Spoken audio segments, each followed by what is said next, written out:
Testing, testing. All the way from Liberty Island, we got some New Year's juice for you, Big Apple. What's that from? That sounds familiar. I know, I was going to test you. What film is that from? You I know wanna it. say I know you know Home it. Alone. Nope. It's the line sounds familiar, but I cannot remember. Yep. It's quite appropriate time of year for it, I guess. It's a Christmas film then. No, what time of year is it? It's a Halloween film. Yes. Well, it is and it isn't. I mean, it's horror related, but it's more a family friendly horror. Scary movie. No. Big Statue of Liberty. Ghostbusters. Correct. But Family friendly horror. Come on, there's no way. Ghostbusters 2 is completely family friendly horror. It's not family friendly horror. Yes, it is. It's family friendly, but I would not put that in the horror category. No, I wouldn't either. But what would the description of Ghostbusters have been? Fun for all the family with some ghosts. And that differs from what I said. What the fuck are you talking about? You because it's not horror. No, I know, but it's what sub genre would you put horror in? Would you put supernatural in? I'd put Ghostbusters. I mean, it's in the same. That's the beauty. It's in the same category as the film The Santa Claus with Tim Allen. No, it isn't. You're talking absolutely is. No, it isn't. It's talking absolute absolute shite. Absolutely it is. When you hit the nail on the head, the beauty of Ghostbusters is it parallels a lot of genres, a lot of sub-genres. It's comedy, first and foremost, I would argue, but it's got some the Terror Dog's completely horrific. It's completely horror. The only horror part in Ghostbusters 2, for example. Well, Ghostbusters 2 is a different case, yeah. When the guy came out of the painting, I remember when we were kids, that always freaked me out. Vigo. Vigo, yeah, I was going to say Eagle, but it was Vigo, yeah, Vigo. He is Vigo! Yeah. You are like flies to him. Yeah. Yeah. Is that Rick Moranis? No! Oh my god, you need to rewatch these films. That's Janusz. Yeah, alright, yeah. He played a good role. He is good. He's arguably the best part of the second one. Yeah. Him and Egon. Vigo! He's Vigo! You're like flies to him. Yeah. What part are you from, Johnny? The Upper West Side. Actually, I'll tell you what used to make me quite sad in that film. Actually, when we were growing up, was the part where the ghost woman steals the baby off the. She goes. Ah! That's Janusz. Is that Janusz? Yes, Janusz dressed up as a lady. I might need to rewatch that film then. I did not clock that when I was younger. Bloody hell. Anyway, welcome to the podcast. That was an interesting start. I would just say I've got a lot of profanity out of you about this film in the last. I'm a very passionate Ghostbusters fan, as well you know. I know it now. Yes. Wow. So, like you said in the first episode, we're going to learn a lot about each other doing this. I know you better than you know yourself, I think. All right, tell me something I don't know about myself. You suck. Wow. I didn't realize I was on the high school bus. I knew you were, but what am I? Was basically the equivalent of that. Anyway, I'll let you proceed. Sometimes the lower jokes are the better ones, just so you know. And there was no joke there either. You really do suck. Brilliant. Right. We'll get started. Welcome to the podcast. It's been a week. It's been actually less than a week since we recorded the last one. I know you're on schedule for once. We both are on schedule for once. Let's not get into this. We wouldn't be doing this if I didn't message you earlier. We were going to do it anyway. I've decided I will actually record if you're not available to do it, I will record the podcast on my own. You messaged me at 9 p.m. and go, yeah, let's do it at 9:30. No, because you messaged me earlier to say. I messaged you at like 3 in the afternoon. And I sent you a thumbs up emoji. I did not get that. Oh, did you not? Once I get my socials up, I will check in my phone. I will put it straight away and prove it. Where is it? I will just fill the dead air while Zeke checks his phone to prove he is a liar. Okay, I can't see a thumbs up emoji. I thought I did say a thumbs up emoji. Yeah, okay, and you only got back to me when I sent you a meme. Well, I thought the thumbs up emoji would suffice, and they're like, yes, tick in the box. We are recording, but apparently I didn't send it. Okay, take it back. I'll take an on-air apology. I just did. I did not hear an actual apology. I'm not bleeding on mic. If that makes sense. I'm not drawing. You're not drawing blood from me. It's You've about got your honor. It's apology. about You've got honor. your apology. I acknowledged It's about I honor. was wrong. Honor my ass. You just want to embarrass me on the podcast. What? Like I don't get that every week. You told me I No, suck on fucking. no. Excuse me, like 20 seconds, 20, 2 minutes ago, whatever it was. Well, this is a hostile opening, and Not by me. I think you're to blame for I why it's insulted hostile. Ghostbusters, and I mean, the claret on your face has not, it's not receded since. Don't know what you're talking about. Anyway, welcome to the podcast with Zeke and Duke. I'll bring that up, by the way. I did What? notice that No, it's what? what you put on the YouTube video What? called me Duke, Dook. That is not our pre-agreed Did you like the sound effect? aliases. Did you like the sound effect? I paid extra for that. I didn't hear a sound effect. What sound effect? What sound effect do you think? I'm guessing it was some sort of like, what's his name? Dick. Was the Mary Poppins guy? Dick? Dick Van Dyke. That's what I'm thinking. Some sort of Dick Van Dyke-esque falling over noise. No, it was a big fart sound. Oh, well, I'm glad your funds are going to good use. Did you think I was making a Duke Van Dyke joke or something? No, I just imagined it Oh, was some right. sort of like, whoa, sort of sound like, oh, I'm falling over. Like, Oh, like a pratfall clown sound effect thing. yeah, like a woo. Yeah, okay. Well, that's a good idea. I'll write that one down. Pratfall for Pratt. There we go. Just made a note of that. It's for next time. That's something for later. Anyway, welcome to the podcast. Let's start.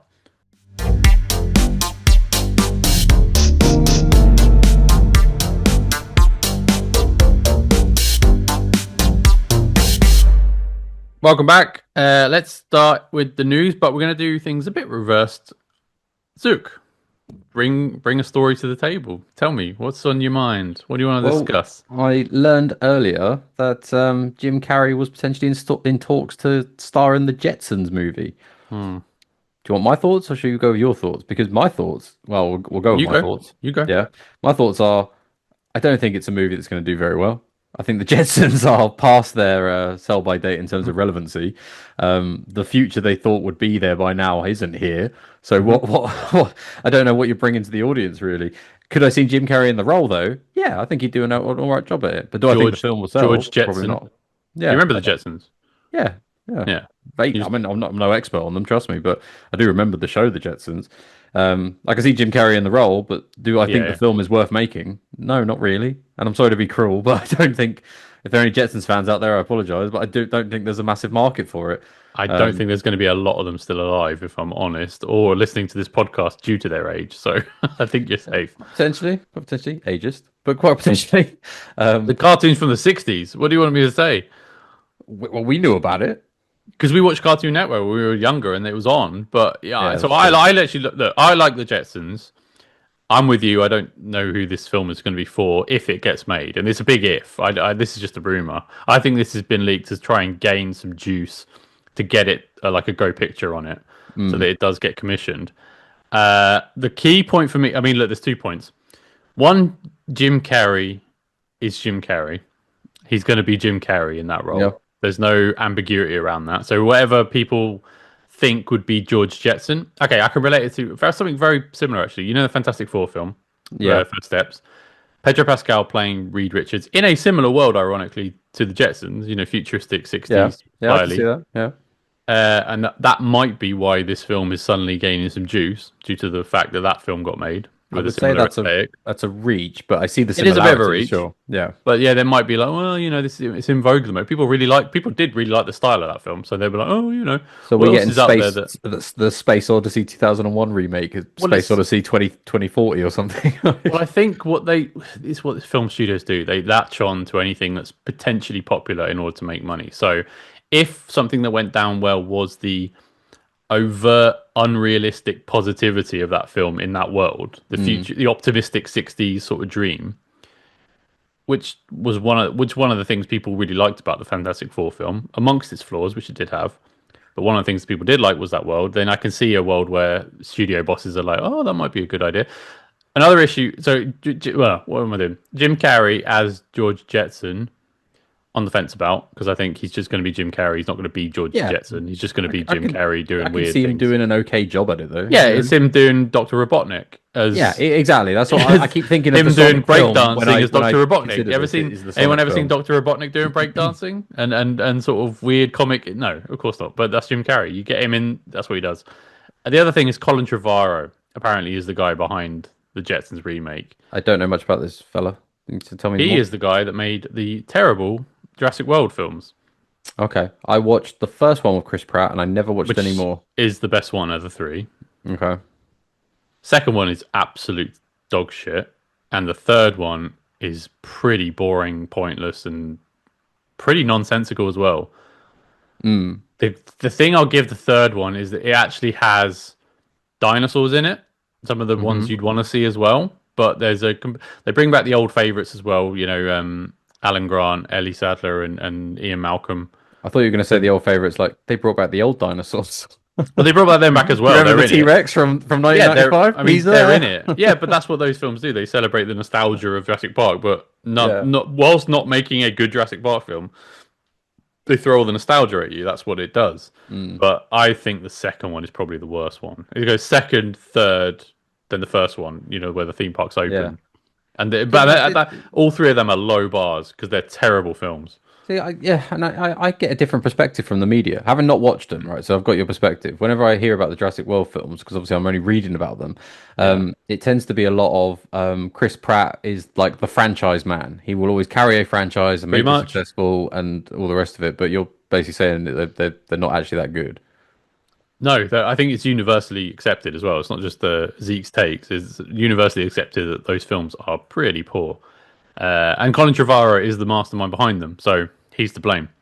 Okay, There might be some studio interference saying we want this and we want this, but otherwise, you know, I'm sure that happens with lots of other filmmakers, and they manage to make good films. And he had three goes at that. So we look forward to a Jetsons trilogy, then, is what you're saying? God, yeah, exactly. Well, he was. People give him credit because he was going to direct the third Star Wars new trilogy film before. Okay. He, for whatever reason, got fired from it, and then J.J. Abrams finished it off, probably in response to The Last Jedi not going down well with Star Wars fans. Am I wrong in saying it was something like J.J. Abrams had creative control and didn't like what he was going to do? Yeah, no or creative something control. Like that? I can't remember. There was something in there between the two of them, wasn't there? Like J.J. wanted to come in and finish it or something. I can't. Well, here's the thing: the new Star Wars trilogy, I think, is universally accepted. It's pretty much a mess. I think everyone accepts it's a mess. I didn't enjoy any of the. J.J. Abrams made the first one. J.J. Abrams made the first one. Went down well. I think went down okay to well. With nostalgia pop though. Yeah, fine. It went down fine, and it made a crap load of money. Yeah. Second one, directed by Rian Johnson, went down poorly with Star Wars fans. Yeah. Lots of accusations of them absolutely ripping up the rule book and making all the old favorites look completely poor and stupid and whatever was going on in that film. Is that the one where Leia went through space using the Force? Yes. Okay. Yes. Yep. I can see that. And then the third one was going to be written by Colin Trevorrow. So there's no through line with those. So it's a trilogy they commissioned without any plot plan in place. J.J. Abrams put plans in place in the first one, then handed the baton over to Rian Johnson, who ripped up all the stuff he'd done. And then in the third one, JJ tried to wrestle back to the creative control. So what the through lines went in a weird zigzag in number 2, and then tried to finish off in the third one. But I mean, John Boyega, for example, clearly he was being set up as a Jedi, only to be dropped by Rian Johnson. He's just when you watch the first one as well, I mean, we have deviated from the Jetsons massively, but we have. When you watch the first one, it felt to me like John Boyega was setting up as the love interest for Rey. Totally, that's exactly what it was setting up as, or whatever. But and then could drop second one completely out of the picture. Yeah, went off with what's her name, Rose Tico. I think that's her name. And then the third one completely drops that, and he's almost hinting at a gay storyline between him and Poe. What's his name? Oscar Isaac. Whoa! I did not pick that up.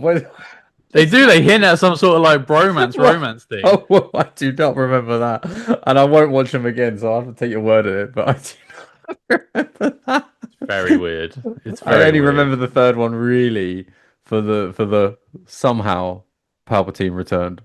Yeah, that's. I love that line for it's idiocy. Like, it's like, what do That's you it. It's need? just like he's there. He's Yeah, just there, just bring and him they're like back. the description in the film. I think they even have a. I'm sure they have a line of dialogue where it's just like, "Oh, he's been there the whole time."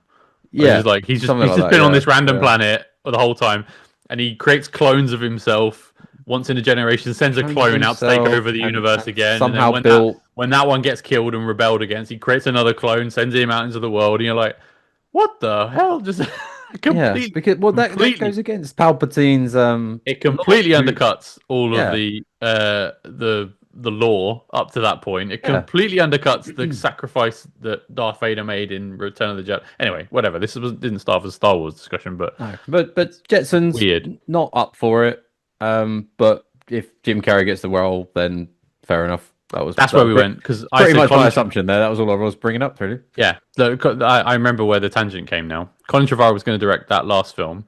He was also going to write that last film. He put his script online after Hmm. the film had come out, and he was like, "Oh, this it's okay." J.J. Abrams sort of did a job, and then Colin Trevorrow put his script online probably during pandemic. Fans went, "Oh, this would have been really better. This would have been much better," and he gets a lot of plaudits and claps on the back as a result of having a decent script, potentially, if it was true. But what Um, did I mean? That's hard to say because I mean, what did J.J. Abrams' script originally look like? Because I imagine some Disney execs had their hand in. he didn't have a script. He wasn't going to do it. He did the first one and was out. So And he then made when that they third started, one blind.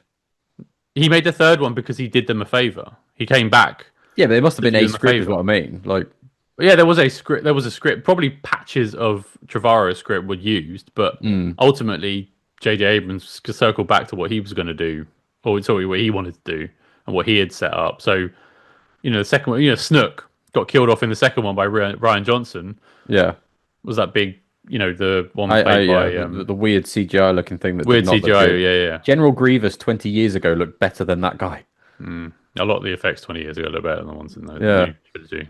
It's weird. Disney's got a problem with the CGI across the board. cost cutting or just how much they pump Potentially, out. apparently knocking off. Well, here's the thing: Star Wars has the least excuse because they've got LucasArts, Mm, the Industrial Light and Magic guys, yeah, premium CGI artists work in there. So actually, they have okay. no excuse for having poor CGI because Marvel was using ILM to do their digital effects for I want to say Phase 3.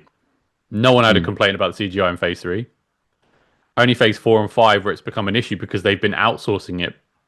Potentially, rumors are out there that basically Kathleen Kennedy and Lucasfilm were a bit narked that Marvel were using ILM, which was their resource. So politically complained, got it taken away, made mm, Star Wars only. So again, Star Wars is the one that should have the least excuse for having poor CGI because they've got the artists in house in their company. Their mm, subsidiary company within Disney, Disney's corporate arm. yeah. So Marvel was reaching across, then were probably had their wrists slapped by Kathleen Kennedy, and then so now they outsource to other people who CGI Phase 4 and 5. There was a little bit of an excuse because of the pandemic and timings and all that sort of stuff, and the Yeah. vast amount of content they were churning out Phases 4, Yeah, but especially. Snoke, just using that as an example, I mean, that was what it was, what, 2016, 2018? The effects on Snook, if I It was remember, way were before, wasn't okay. Yeah. It was, Yeah, I think no they were excuses okay. I there, don't remember really, for the the pandemic. effects being poor in number two. Especially, I think Ryan Johnson's one. The effects are fine. Mm, The third one, all over the place. I mm. really, that's not even a film. That third one, Rise of Skywalker. I think it's poor. No, it's a smattering of It's just, small instances for characters put together to it's make a like story. throwing stuff at a wall. Like Yeah, just get it finished. Finish this trilogy, and we can move on. and And they that's why haven't we can released all the look film, forward to the Starfighter film but they because it's haven't going to be released the much the film, same, in my opinion. but they haven't released the film since. No, That was the last film that Disney commissioned Star Wars to release. the only one, and I didn't want to watch it for. I mean, we're way off course of what we started talking about, Yeah, we but talked about the Jetsons. the only one I genuinely have a real affinity to, and I've watched twice now in the space of 6 months because I enjoyed it so much, was Rogue One. Haven't watched it Rogue One's since. brilliant. Never watched it till we started playing Battlefront 2 again, the game, Mm. and I was It's like, nearly oh, 10 years old, that film. You I'm know gonna that. go back and check some other Star Wars stuff out. Watched all the sequel three. Sorry, it was terribly underwhelmed. And then just put Rogue One on because I heard Cassian Andor was started in that film, or what ends in that film, shall we say? Is actually the chronology. And I could I probably really count enjoyed on his one series. hand. the good stuff that Disney Star Wars has churned out. Mandalorian seasons 1 and 2. Baby Grogu. The series is great. If you haven't seen it, I would recommend you see it. Mandalorian seasons 1 and 2, Andor, Yeah, I remember when you said I and wouldn't Rogue One. understand the Mandalorian because I'm not a dad. I think that's a valid point. I think it's a valid point. There are parents who love it as well, by the way. Right. Sorry, non-parents who love it as well. Um, but yeah, I think that probably is going to be some sort of a reach or a Just feels hook. childist.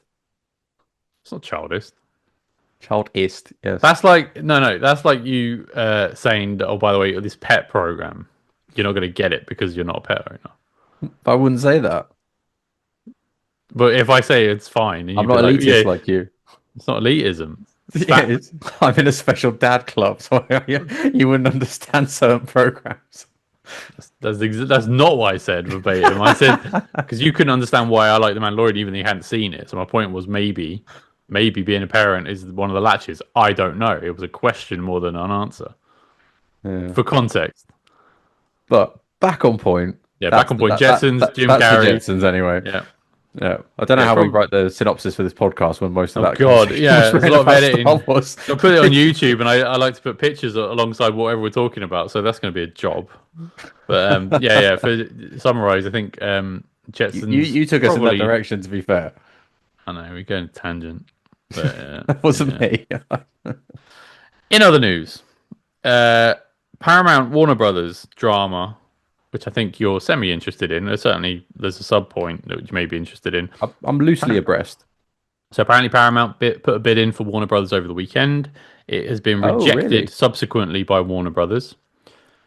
There's been a lot of smoke here for the last month or two, as in what Paramount have been circling, looking to buy up Warner Brothers, Yeah, I HBO didn't know they were specifically. actually serious. I heard the rumors, but I didn't know they'd put a bid in. That's Bid, big news, yeah, actually. bid went in, was Because I kept rejected by seeing Warner Brothers. stories that were indicating that Paramount wouldn't move forward with James Gunn, but then they would bring Snyder back because who's the old DC head? Hmm. He's now at Paramount, and when he'd come back in, he'd bring back Snyder. That's what I was reading, but that was all speculation. There's no proof of that at all. Okay, that was. I was going to dovetail onto that afterwards, but okay, Paramount Warner Brothers. It's clearly there's a deal to be done there. I don't Yeah, think it was a flat out rejection. I think it's about money. They're just always. haggling for more money. Yeah, So it would be if Paramount buys Warner Brothers, that's all of their library. Because remember, Looney Warner Tunes. Brothers don't have an international streaming service. Yeah, they HBO use Max is HBO Max. Yeah. America only. So I believe it's only in America, maybe a couple of other territories. But It's in Australia as well. okay, It yeah, must be in Canada, I believe. but It's they just over haven't here, I think, North in America Europe. then and Australia. Yeah, so they haven't got a wide reach, but Paramount Plus is. So that Yeah, would be the advantage for, like I say, Warner Brothers. But if Paramount buys them, now a subplot to this is obviously that Paramount got in the shit 3 months ago when they cancelled Colbert, allegedly because he was jeopardizing the deal that needed to be ratified by the FCC, mm, which is the way it got political because he was obviously a Trump critic, blah, blah, blah. Again, rumors that South Park may be jeopardizing the deal again. This is why South Park has been on hiatus because they're trying to get this Warner Brothers deal approved by the FCC as well. mm. So there's there's smoke here, but put it that way. It's like And so, Game of Thrones for streaming sites, isn't it? well, South Park's been off for a month. Tonight, actually, their first episode in a month is being broadcast. Mm. I mean, that's no coincidence. The day after their bid's rejected, or a couple of days after. What's the episode about? Apparently, it's about the Antichrist. Okay, going in, going in, Yeah, in a so different direction then. Okay, fair enough. yeah. So I just I find these things interesting. But a subplot to this, you mentioned strong rumors. Everyone was reporting on Monday that James Gunn will be replaced as a result of the Peacemaker finale not going down too well with fans and the Superman not doing as well as they would hope at the box office. That they're going to abandon the plan we talked about last week, the projected Gods and Monsters Phase 1 of James Gunn's DCU. And like you said, bring back Zack Snyder. So first of all, thoughts on James Gunn getting replaced? I, I mean, I think it's very. I mean, I like Zack Snyder's universe. Don't get me wrong, but Mm. I think it's very what's the word? Drawing from the hip too quick, shall we say, to replace James Gunn. You have to remember, like Marvel in its early days, Iron Man was a smash, but the Mhm. subsequent films barely made money. They just about broke even, and it wasn't until they really got into the phase towards Endgame and Infinity War where they were churning out money. I don't think, and I may be misremembering. I So he's remember world Iron Man building is what going I'm down saying. well, not making terrible amounts of money, but doing okay. For what his Enough budget, it for did them well. to Do you know what I mean? commission. To remember, Marvel back in the day had the deals with the studio. So Paramount, ironically, Paramount were the custodians of the MCU back then. In Yeah. terms of they distributed first Iron Man film. Mm, Incredible Hulk came after that with Edward Norton. Didn't do that well. That was with no. Universal. Universal still have a hand in the Hulk rights, hence why Hulk hasn't had a solo project since. You've got the first Thor film that came out, directed by Kenneth Branagh. I don't remember that being revolutionary and earning much money. I went to It see it in went. It cinema. was I thought it was okay. okay. Yeah, Yeah, it was it was okay. okay. Like I said, it was okay, and it did okay. It didn't do brilliant. It was like okay, it's fine. Captain America, first Captain America came out similarly. I think it was like it's fine, didn't do massively well, and Mm. then the Avengers came out, blew the doors off the roof. Everyone was into it. Right? That was it. Yeah. The first Avengers film was when it all blew up. Yeah. I think Iron Man 2 was in there as well. But that's what I'm saying. Like the James Gunn is following the same trajectory. You have to build those characters, You build have to that build. world. Like Have they're to gonna build. have a few. I mean, Superman didn't do terribly, It terribly. didn't. No, it did That's the fine. thing. It didn't So do terribly. It did fine. I mean, the difference was, I think, with Zack Snyder, no, James Snyder. The difference was, I think, when Zack Snyder came in, is he went for the big bangs, did the Man of Steel, went for Batman versus Superman. Do you know what I mean? And then tried to build up to the Justice League very, very quickly. But he only did Batman vs Superman because he was forced to. He But wanted to I do don't know the super. He background to wanted to that. do apparently, allegedly, wanted to do Man of Steel 2.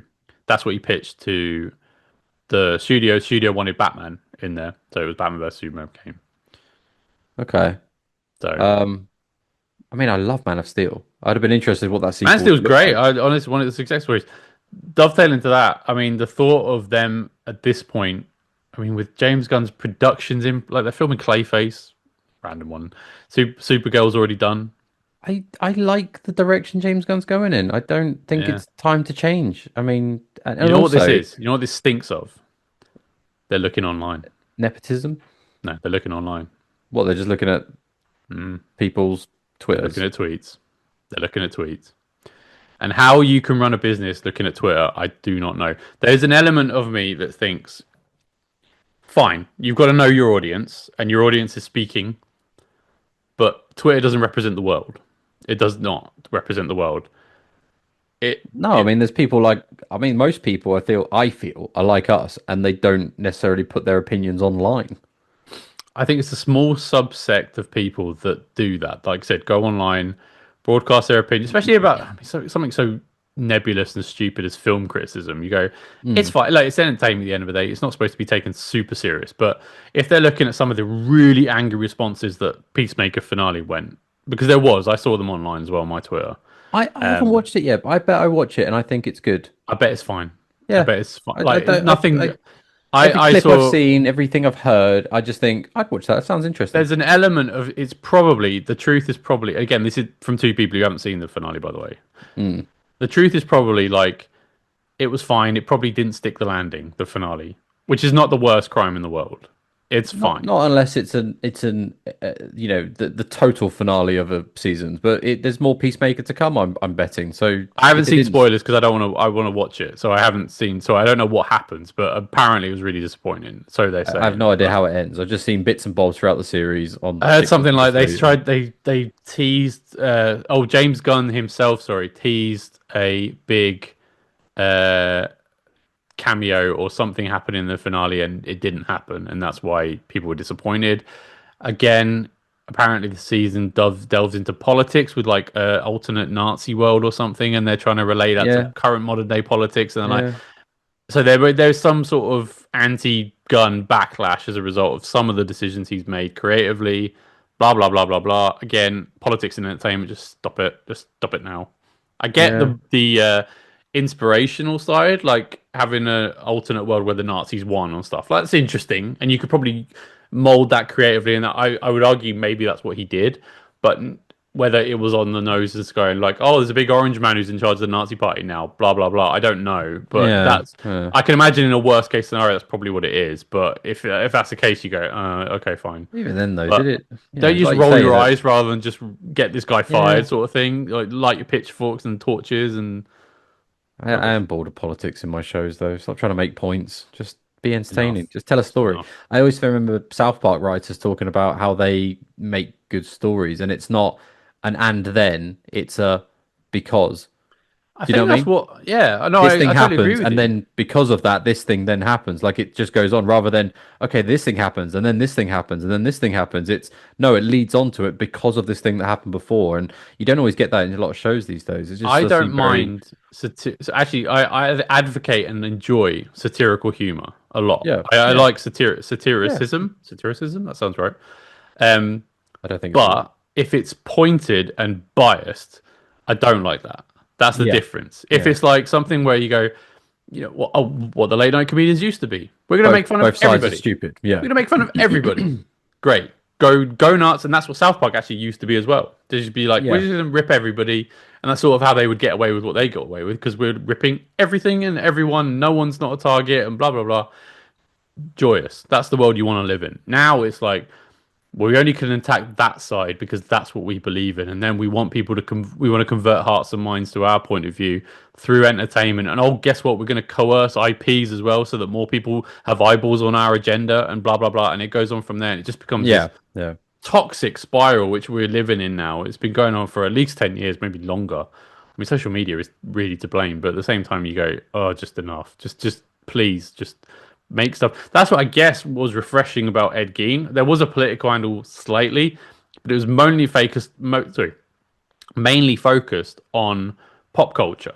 It was mainly Mm, focused on, you know, it was a bit ham-fisted, but at the same time, it was like, no, it was talking about the influence of Gein on modern filmmaking, oh, sorry, historic filmmaking, and sort of like pointing the, in a roundabout way, pointing the camera at the audience and going like, "You're watching this because you enjoy it, really, aren't you?"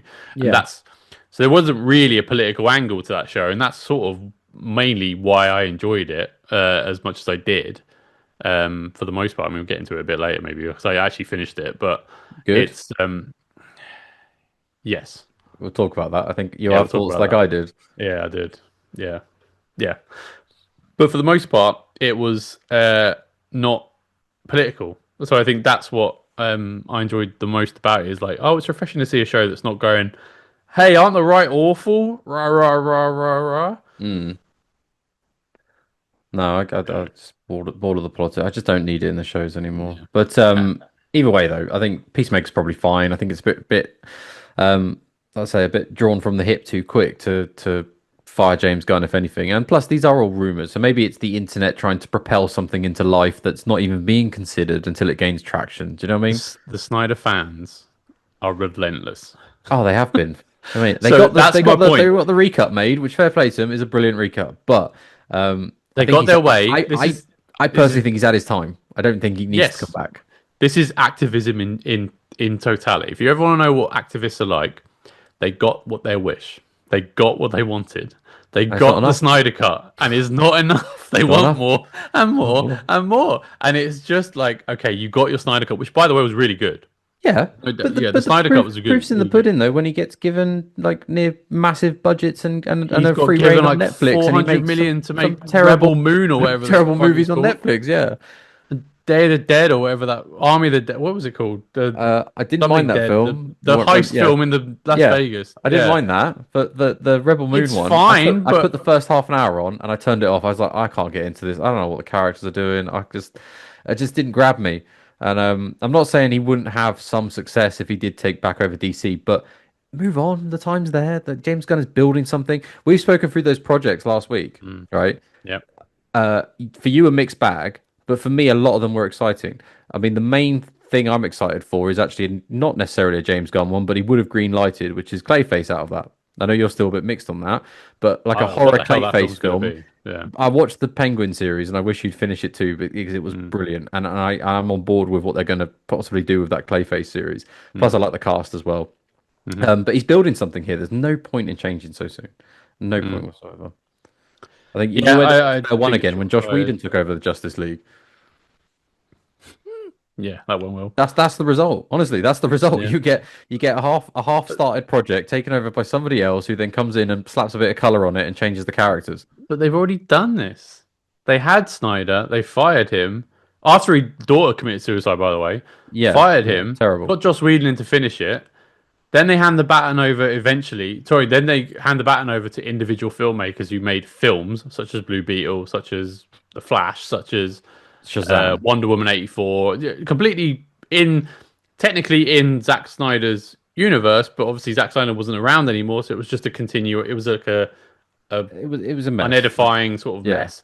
Then they get James Gunn in to clean up and create some consistency. And with two projects, one TV series over 2 seasons, and one film, which did okay. You're On forgetting Creature Commandos, Creature Commando, I did forget Creature Commandos to be fair. Which which again I think I'm went still down not okay. massively on board with myself because I don't know the characters really. I have no affinity to them, but yeah. So call it three projects really. So and they're already thinking about replacing because they probably look at Twitter and see some But this is not what I mean, not. though. Are they? Is this just all online speculation? Is this This just, is my like I say, is this the speculation. internet willing something into existence? Because I can't see why this makes sense. This is my speculation because there's precedent to it. They look at Twitter and they go, "Oh, that didn't go down well with some people online. Therefore, we need to change course." I And tell you that's how what, you get cack-handed studio hands that don't know what they're doing. if you want, like I said earlier, I'm not one to be a tweeter and a poster, but you want militant Zook online, fire Matt Reeve. I will become a Oh, Snyder I thought you fan. were advocating for it. Oh, right. No, You no, I'm don't want saying that. Yeah, yeah. you want me to be militant online, then take away Okay, the so you'd best thing rather I have James Gunn seen got from a fired superhero before Matt Reeves, franchise in my life. right? So you'd rather Matt Reeves got fired after James Gunn, or James Gunn No, got I'm fired saying before? if you want a militant Zook, then fire him because then I'm going to be laying hell on Warner Brothers through my soon to be created Twitter account. I'm not sure that second Batman film is going to get made. That's a hot Oh, take, and don't I've got no worry, man. evidence to I've got to go to support bed it. soon. I've got no evidence to support it. It just feels like a far-fetched notion at the moment. I think we discussed it last week, which is like they've got a universe that's on. They're trying to build it, and you've got this other little pocket Batman universe over here. I mean, I agree with you. They should just bring R-Pats. It's now a part of James Gunn's world, but No, maybe I no no. politically, My James point was Gunn's that not a they fan should of be it. separate. My point is they should be separate. They're different Mm. tonally, different just structure, different world, different everything. Like you can't mix James Gunn's sort of, dare I say, cartoony, goofy-ish, as we used last week's world, in with what Matt Reeves is gritty, raw. If Batman was in real life, what would he look like? Was kind of the what he went for, if you know what I mean. Mm. You couldn't mix the two together, but they can exist separately. I don't think you need a Batman right now on what James Gunn's doing. I know we've looked at the Brave and the Bold, was it called? That's Essentially being been made. greenlit. It's been Yeah, I greenlit. don't, but even then, I don't think you need to clash the two together. I mean, there's so many different versions of these guys in the comics, and there's such, it's not like, I don't know, like, we get like a Moon Knight series in Mm. Marvel, looks the same as any other Marvel program, does the, I mean, it has the same lines, the same witty banter, all that stuff. Like, so you Mm. could think, oh, why isn't Moon Knight being brought into the MCU, right? Or why isn't Mm. he appearing in some of the films? I don't think the same thing when it comes to the Batman and what James Gunn's doing. It's that they're two completely different things. I Right. just couldn't see them mixing together at all, and I don't think they have a place together. See, I'll disagree. I think if you then bring in a new Batman that's in James Gunn universe concurrently to the one that's going on with Matt Reeves, that is going down well, you're having an uphill struggle unnecessarily because you've got. But you said The Brave and the Bold's a TV series, didn't you? I think it's a film. I believe Is it a film. film? Yeah. I don't know. Even then, but then Clayface is one of the projects that's been lit, and that's not going to have that's not going to have anything to do with James Gunn's Yeah. universe. It's not going to have any. You couldn't see Oh, I what's think it, it is. DC's version of The Fly, then mixing it up with No, it's on Superman, for his example. slate. It's on his slate though. It's on his slate, but Matt Reeves So is is it in Matt writing Reeves' it. universe? It's a yeah, because Matt Reeves is writing it. Well, then why bring in a new Batman then? You're building the Batman universe. You've got the Penguin. You've got Clayface. You've got these sub. Uh, uh, Unless right, you have this like. What's the city Superman? Is it Metropolis? Metropolis, yeah. Metropolis is like his film. He goes to Gotham. It's like seedy. It's Well, just something. Do you know what I mean? that's Like why I asked you. I said, maybe that could work, I but said, there's I one still don't Earth. see it. You've got Metropolis here. You've got Gotham. You can have different visions, I guess, but ultimately, if you're going to have a team up movie, you've got to have our Pats, is Batman, No, you go to don't. Metropolis. No, no, I don't see it. I don't So want you're it. going to have a Justice League without Batman. Not necessarily. I'm saying you can have have an older, more grizzled Batman. What's the Yeah. point in having 24, 27, however old David Corenswet is supposed to be in this Superman film that's just come out, alongside a 27-year-old Bruce Wayne Mm. who's still, I'm cleaning my room from Wedding Crashers, sort of Bruce Wayne. He's not matured yet. Like they exist. I'm sure in the comics, if I'm recalling correctly, like Batman is always an older bloke, like grizzled. He's been around a bit. He's not, Batman Got Year to be in his One. 30s, right? I'd say late 30s, early 40s. Right. But I mean, at this point, he's raising Dick Graysons and Robins and Nightwings and stuff. So he's got to be an older bloke, right? to an extent, but is there, I mean, an older bloke, I'm thinking 50. I'd take an older Batman. I mean, we just had Ben Affleck I'm not in disagreeing with you. I'm his mid saying to late if you're a 40s. studio head, don't you look at long-term viability, in which case you get a younger guy, because then Well, you've got more longevity. I mean, look at Tom Holland. Tom Holland's 10 years in now, 12 years actually. yeah, I guess so. But I mean, we've just had. I mean, how many people? Um, um, I'm talking from a studio head point of view.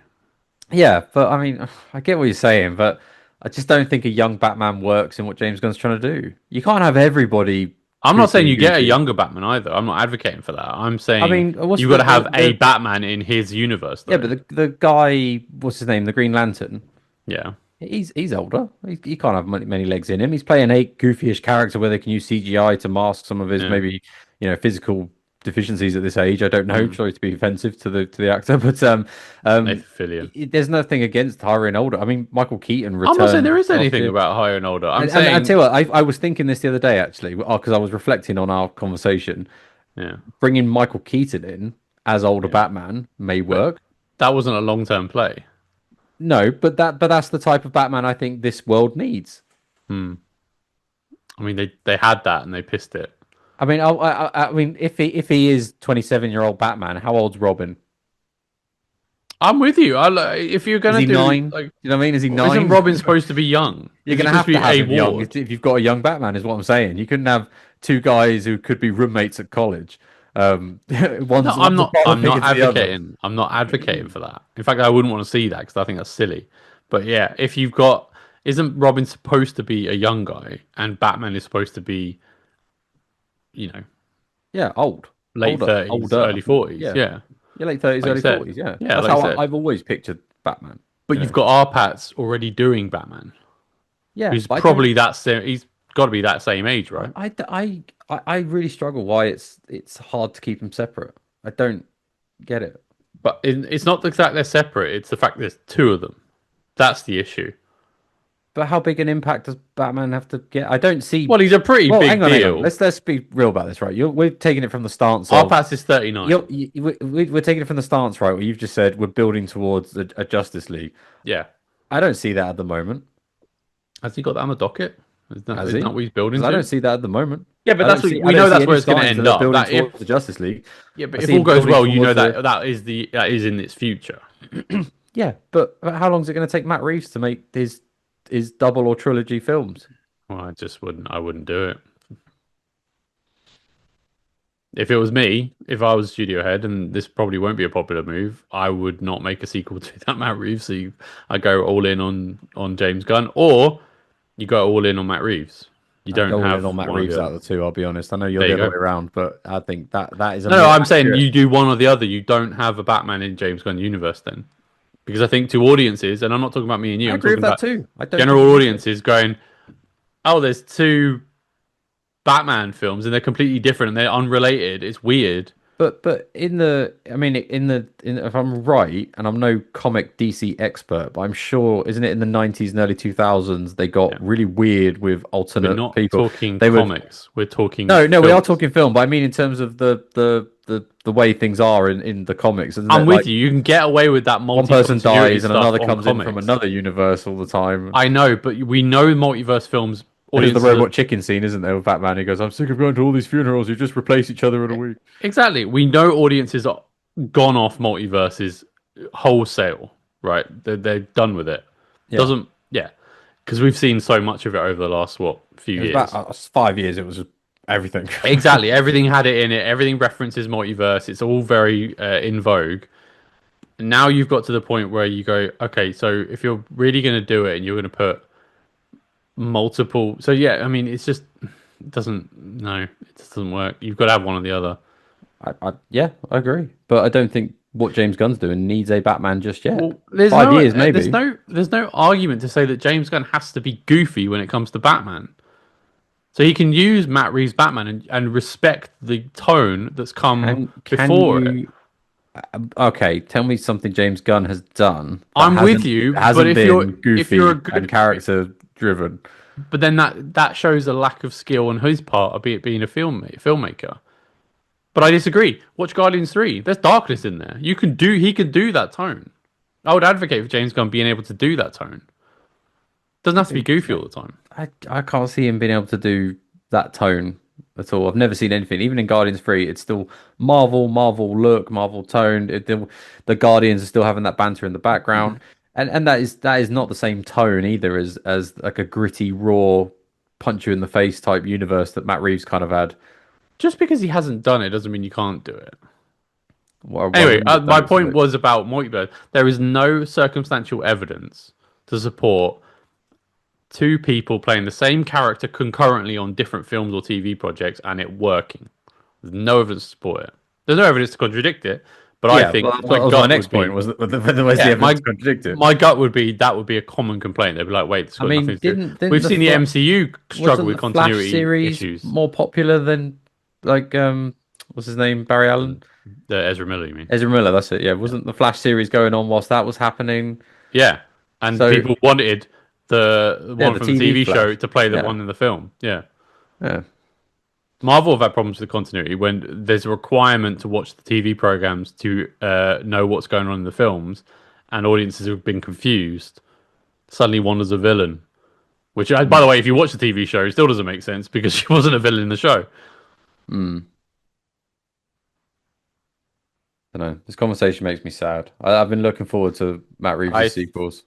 look, I think, look, they haven't bought them yet, but I think there's probably something to it. I think they're certainly cozying up.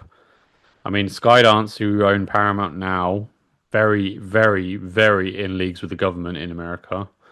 Very hot ties in terms of friends, and lots of contacts within the administration.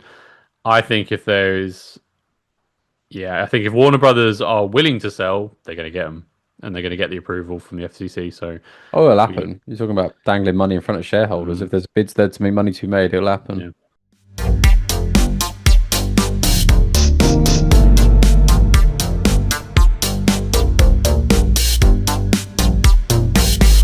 Anyway, we'll move on to interesting news now. George Clooney has confirmed next year they are filming Ocean's 14. They are bringing back, apparently, Brad Pitt, Matt Damon have already signed on. They'll get the other goobers that were the extras. And I can't remember. Don Cheadle Julia was one of Roberts them. playing Julia Roberts. I would imagine she'll come back. Yeah, I don't see why not. I mean, this is a Warner Brothers project. Apparently, it's been greenlit, so it is sort of semi-relevant to our previous story. But yeah, George Clooney's got the gang back together. Thoughts? Do you care? I am not bothered. I will be honest. I probably won't watch Do you it. remember the last one?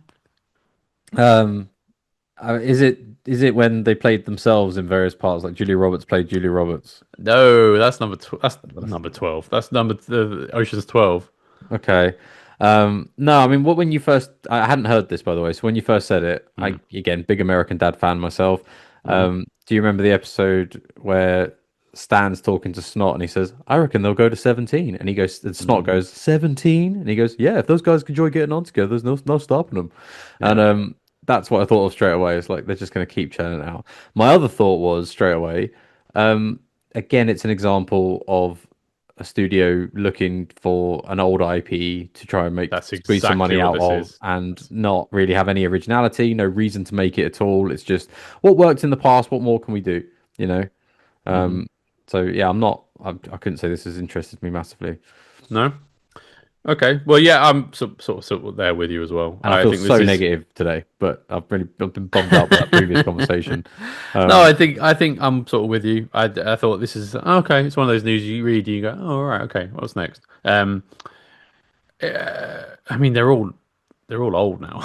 That's the other thing.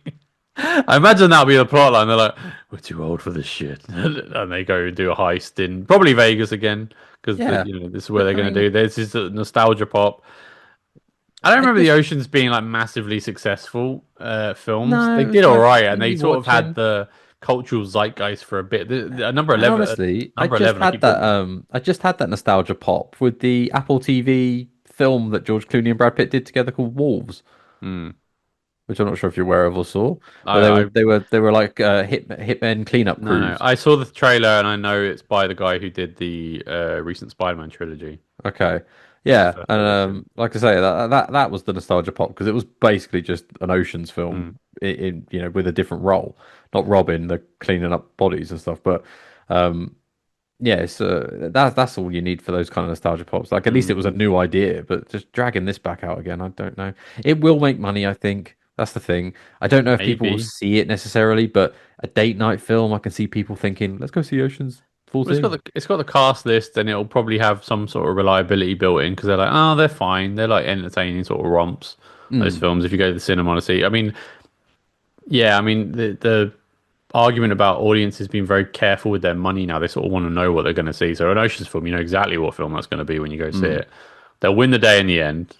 They'll rob the thing, the bank or the casino or something. And anyway, if that annoyed you, spin-off for that is Oh, that there great. is an Ocean's prequel film that Warner Brothers has apparently greenlit, What does this need a prequel for? starring Bradley Cooper and Margot Robbie. Apparently, they have signed on. They're friends who've wanted to work together for a while, and this was an opportunity to do so. Yeah, don't know what that is. Don't know what that is. That this is a rumor at the moment, but apparently, as a result of Ocean's 14, I imagine George Clooney, by the way, will probably have a producing credit on that prequel if it ever gets Yeah. made. So that's why this is in vogue because George Clooney confirmed 14, and then we hear about the prequel as well that they're trying to get made because Warner Brothers wants to make money. They've had quite a good year at the box office, to be fair. Warner Brothers, more so than most studios. But yeah, prequel, care, bothered, I annoyed. don't. I don't know. I just think it's been played out. I mean, after the second film, it was that's got to be it. I mean, it is just the same cut and paste storyline, isn't it, for each one? They have something to rob because they've lost all their money for some reason, or there's some personal reason to do the job, and they get the old band back together with a couple of new colourful faces, Hmm. and then yeah, then they crack on. And then they win the day. Like I say, a bit of misdirection at the end. You think Hmm. that's one plan, but there's actually another plan. It's Do you? I mean, look, I'll slightly disagree with you and say it's a heist movie. There will always be heist movies because there will always be a clever idea in which the heist gets. You know that you can reinvent the wheel slightly and go, well, that was an insane like Ant-Man. Ant-Man's a heist movie. You go, oh, that's a spin on a heist movie. If yeah, they come up yeah. with a good story and it's funny and entertaining, it'll go down well with audiences. Blah blah blah. Um, then fine. But like you said, it's just. I mean, you can see the cynically, you can just see the machinations behind the scene going like Warner Brothers wants money. Here's an IP we've got. Let's ask George Clooney if he wants to do it. He does. Oh, great. He'll get the band back together for us. Great. He's done that for us. Let's get. I mean, Steven Soderbergh was the director of the others. Whether he returns or not, I don't know. He might be a Mm. producer as well and palm it off to some younger director who wants to do it. I don't know. That might freshen it up, to be honest, getting someone else behind the camera. Maybe. Maybe. Possibly. Yeah, like I say, it's not like something I wouldn't watch. I just wouldn't go to the cinema to see it. No, probably not. You Probably know, not. Saturday night, nothing else. It's just look, it's just come on streaming. Hmm. Just pop it on. Do you know what I mean? Like I can see that being. It's got the guest list though. If it's got the the movie star A-list cast. Hmm. Uh, I feel like you're expecting me to be positive about this one. no, no, not at all. I don't Uh, know because I'm not pretty positive on either. I'm like, okay, it's fine. Yeah, Margot Robbie. So the here you go. You get the Ocean's 14, which is the old guard. Then you get the prequel with the new, like younger people, like Margot Robbie and probably some younger Timothy Chalamet will be in it and stuff like that. The younger generation do the prequel one, and that's how you spin it off. And you've got another sort of sub franchise going on. is this Dwayne Johnson pops up as for the Oscar role? Oh, it's funny you should mention that. The next story. Let's talk about the box office. I've got a This. knack for allowing you to segue, haven't I? Hey man, we script this all out in totality. The No irony smashing. there. I just naturally say things that you seem to segue into other things. I'm good, man. The Smashing Machine. Let's talk about the box office. Smashing Machine has become a box office flop. Apparently, it's not done well. I've got to admit, I was surprised about this. No, Were you? I haven't seen the film, No, but I haven't seen it either. To be but the fair, concept looked interesting. Do you Dwayne know what I mean? Johnson as an MMA fighter. Well, it's not about Dwayne Johnson. It's the story of the man. Oh, I think it's all about Dwayne Johnson. I think it's. Well, I he think makes this. it about himself, sure, but I think this what's his name? story in itself. What's his name? What's the fighter's name? Mark Kerr. Mark Kerr career. Yeah. Interesting. Worth telling. Interesting story. MMA has exploded in the last 20 years. Has Millions it? and millions of fans around the world. Yeah, definitely. It's bigger than boxing, I think, these days. Oh, maybe. Certainly Could more be. entertaining. But anyway, so I can see But do you associate Dwayne Johnson with MMA? no, but that's not what I'm saying. You're associating Is this with part of the Dwayne problem? Johnson. Is this But part of the yeah. problem? Mm, go on. I mean, there's an argument here because you know, The Rock's box office god-like appeal that disappeared a long time ago. So I don't know what expectations people had on this making money. This is an Oscar bait movie. They never make money, or very rarely make money. So I'm surprised that people are surprised. You know what I mean? With I it's not mean, doing particularly well. it's not a huge budget. It's well, Do you know what I mean? actually That don't know was the it. budget. It's clearly like independent looking, not a It's an very good A24 film. film, so it will be. It's an indie film of sorts. Yeah, But you get Emily Blunt and you get The Rock in it. I'm sure the budget would be mostly going on their salaries. isn't The Rock's studio involved as well? So you'd imagine he's just Oh, I taking a hope cut of not. he's taking a cut of the back end, $7 promotions or whatever it's called, So the as he likes to budget say, was because fifty he had million $7 dollars. left in his pocket before he joined the WWE. Sure. Yeah, he had $7 and a lot of friends. Yeah, Yeah. Apparently, it's $50 million was the budget for it. So that is very low. that's high for So an indie. so That's double high it for an for promotion. To this point, I think they made $8 million worldwide on release, which is, That is bad. That is bad. so this is why it's a flop. Let me see its current box That is very office. bad. They've even got Christopher Nolan coming out defending it at the moment. Right, worldwide, it's made $17 million so far in 2 weeks of release, and it probably won't make much more than that. Not at this point, no. It's not going to So gain traction. it is going to be a loss. It is going to But go down as a flop officially. I mean, But I think it it'll won't pick matter up on if- streaming. If it does well on the run up to the Oscars next year is what that film was made for. Clearly, one to get The Rock the Oscars he wants, which I don't think he's going to get. Regardless of I haven't seen him by the way, so this is pure speculation. I don't think the Do you Oscar know the vote- biggest sign that he's running for an Oscar? Have you noticed he started wearing the glasses everywhere? He's clearly had a pre. This is He's had an image makeover and he's now looking He's- like the movie star. Like yeah, I'm because just- he's slimmed down as well, and he looks like a bobblehead. yeah, Yeah. He's trying to be like I am a star, nose up, chin. Yeah, he's going for an Oscar, clearly. He's doing everything he can to go for an Oscar. He's doing the PR tours. He's doing the film festivals.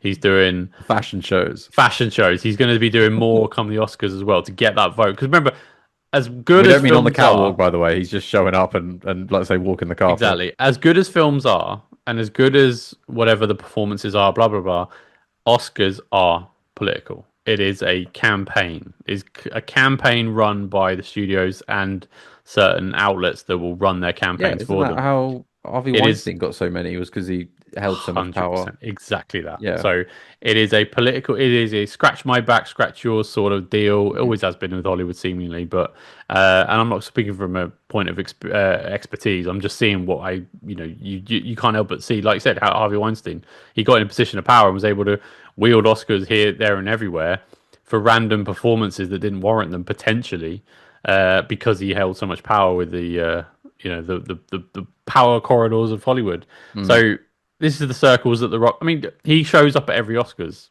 He's clearly this is a campaign of his to get an Oscar because his career is, let's be honest, on the downturn. He's made quite a lot. He's quite a Well, lot he losses. has been He sniffing. wouldn't shown up in WWE if his career was going well. Put it No, that no, he way. would not. He only came back because of Black Adam's flop. Black Adam's flop. But he is a Welcome to the guy Jungle's that has flop. Whatever it's been called. Jumanji. awfully keen to rub shoulders with the right people for a very, very long time. Yes. Yeah, present himself as a superhero for the last 10 years, and Mm. then he's gone the other way again to try and become a serious actor. At least Dave Bautista, I think, just dovetailing or comparing him to another WWE guy who transitioned, has gone the serious actor route from day one. Yes, he got Drax the Destroyer and had a bit of a comedic role. But every role he's taken, he's always acted in it. Dwayne Johnson was just Dwayne Johnson in everything he's done up to this. Now he's played a character that has probably got shades of Dwayne Johnson, but at least he's doing something different. I agree. This is more. I want it. To be fair, I want to see him do more of this. I just don't buy it. I don't think you could do one indie and then suddenly you get the Oscar Yeah, in your career, darling. McConaughey had to revise his entire career before he was considered an Oscar winner. yeah, There is yeah. there is a sort of like I pay liked it Mud. forward sort of mentality. Mud. I liked What else Mud. did he do? There was I like Mud as well. He did a few films. Oh, Killer Joe True as well. Detective. True Detective. So he did a bunch before he did Dallas Buyers Club, which The got him the Lincoln Oscar. the Lincoln Lawyer. So he was doing the rounds, and by the way, he Yeah. was a credible actor before he did the rom coms of the early two Mm. thousands. So he, if you want to talk about it as a campaigner, then McConaughey had to crawl through crap to get his career back before he got an Oscar. That's Yeah. just the way it works. I would be surprised, really shocked actually, if the Oscar voters were like that sold by The Rock's before. As good as it is, I don't think we're talking about. I'm trying to think of the last runaway Oscar winner where everyone's like, he's definitely going to win. He's definitely going to win the Oscar. I don't keep up with the awards. I think they mean nothing. So don't Well, ask they me. they they are superficial. They do actually mean nothing. Let's be honest. They're sort of within film circles go. It's a big They're badge of honor and a slap on the back, but Yeah, it's it's self gratification it's because, self like you say, it's the gratification. campaigning for it. It's I want it, and you get it if you do the most. But they're cynical now because we know the Oscars are trying to get. Here's the worst case scenario. The Oscars are worried about their ratings because they don't get them anymore. In fact, they're very liberal anyway, which means that they've turned away most of the audience. Hollywood has completely turned away a lot of the film goers anyway Yeah, through their my actions. my crack I was going to make a little while ago when we were talking about when the Oscars first came up was, do you think Kimmel's hosting this year? No, no way, no way. It's Conan O'Brien again. I think they confirmed it. It's him Oh, is it again. Conan? Yeah, Okay. it's Conan again. Because he keeps pretty. I mean, he's pretty clearly left leaning, but he doesn't go hammer and tong on politics. Yeah. I'll always think it's just a shame Mr. Gervais don't come back. He was legendary. Oh, they'll never get him back. Yeah, unfortunately. I don't Yeah, think he'd that was do a it. shame. That's the thing. I think they'd get him I don't back. think He'll he'd do get it. those I don't ratings think he'd for do him. it either. I think he would do it if he was allowed to control his script, which I don't think they would let him do again. His last one, he absolutely torched it. Before it was like Oh, the cheap Apple jibes TV or slave labor, the Mel Gibson drink jokes. There was no, that was all before, and that was like him just being cheeky. He torched Hollywood the last time he did the Oh, was Golden it? Was Globes. this the one where he was like, "Get up, get your little award, Get your and go little sit award. down"? Yeah, yeah, completely went after like you'll do anything for all Oh, the if ISIS if brought ISIS out had a stream, started a film studio, you'd you'd call be your able to agent, on the wouldn't call you? to your Yeah, yeah, agent. Yeah, yeah. He completely. Oh, well, he made Epstein jokes and everything like that. So yeah, it oh, was. you're all his friend. Don't look off at me. Don't look at me. You're all his friend. Yeah. Yeah, yeah. Speaking of box office, Tron Ares has apparently gone down as a bomb as well. It didn't do particularly well in the first You week. predicted that. I You said it said would. straight away a Tron film I does said it not would. do well in the. Tron does not do well in box office. However, much like Dwayne Johnson, I think we have an example here of an actor who is not a draw at the box office for many reasons. He never has been. Never has been. Keeps getting worse. Critically, I mean, he won his Oscar for Dallas Buyers Club, same time as Matthew McConaughey. So 2014, he won his Oscar. After that, he gets the Joker in Suicide Squad. The story of Tron Ares, which I was unaware of till I did research on it for this. So that was commissioned way back in 2015, apparently, by Disney. Tron Ares was. Yeah, Tron Ares. They That was a wanted to long do a time. sequel. So this is a passion project of Jared Leto, apparently. Okay. He was campaigning for this to be made sort of after Tron Legacy came out in 2010, which by the way I really like. I like Tron Legacy. That's the best of the three. Um, I haven't seen Tron Ares to be fair, but I'm gonna guess I'm gonna like Tron When it's on Legacy better. streaming, I'll probably stick it on. Yeah, I'm sure I will as well. Especially so Tron films in totality are this. They are interesting lore, great visuals. Well, the old one now doesn't look great, but say at the time, the visuals are interesting to look at, like an interesting Yeah. world to be involved in, and the soundtrack is banging. Right? That's what a Tron film is. And apparently, this third one is exactly the same. Interesting world, interesting premise. Yeah. The soundtrack's banging. Plot's poor. Story characters you don't give monkeys Did about. Jared Leto do any of the music for this film? No, Nine Inch Nails did. Okay, fine, fair enough. So the Tron Legacy, the soundtrack is amazing by Daft Punk, and then this Mm. one's Nine Inch Nails. I've heard some of the songs; they sound amazing. So I can't wait to see the visuals match to the songs. Um, but yeah, that's what Tron is. They never do well. So and who was asking for this film? Well, clearly Jared Leto. That was it. He was the one. He was made producer of the thing in 2017. So that's post Suicide Squad and sort of at I guess the height of his powers in terms of like power. Uh, Yeah, it's been a while. A lot of controversies come out about him since, especially after a Suicide lot, Squad. a lot, And a lot of suspicion about yeah, him. a lot. A cult, dare we say, is a allegation that he has that he runs. That's what I mean. So But whatever fans of his there are out there who would go and see a film with him leading. I mean, this is a franchise film, so it's a big sort of CGI fest.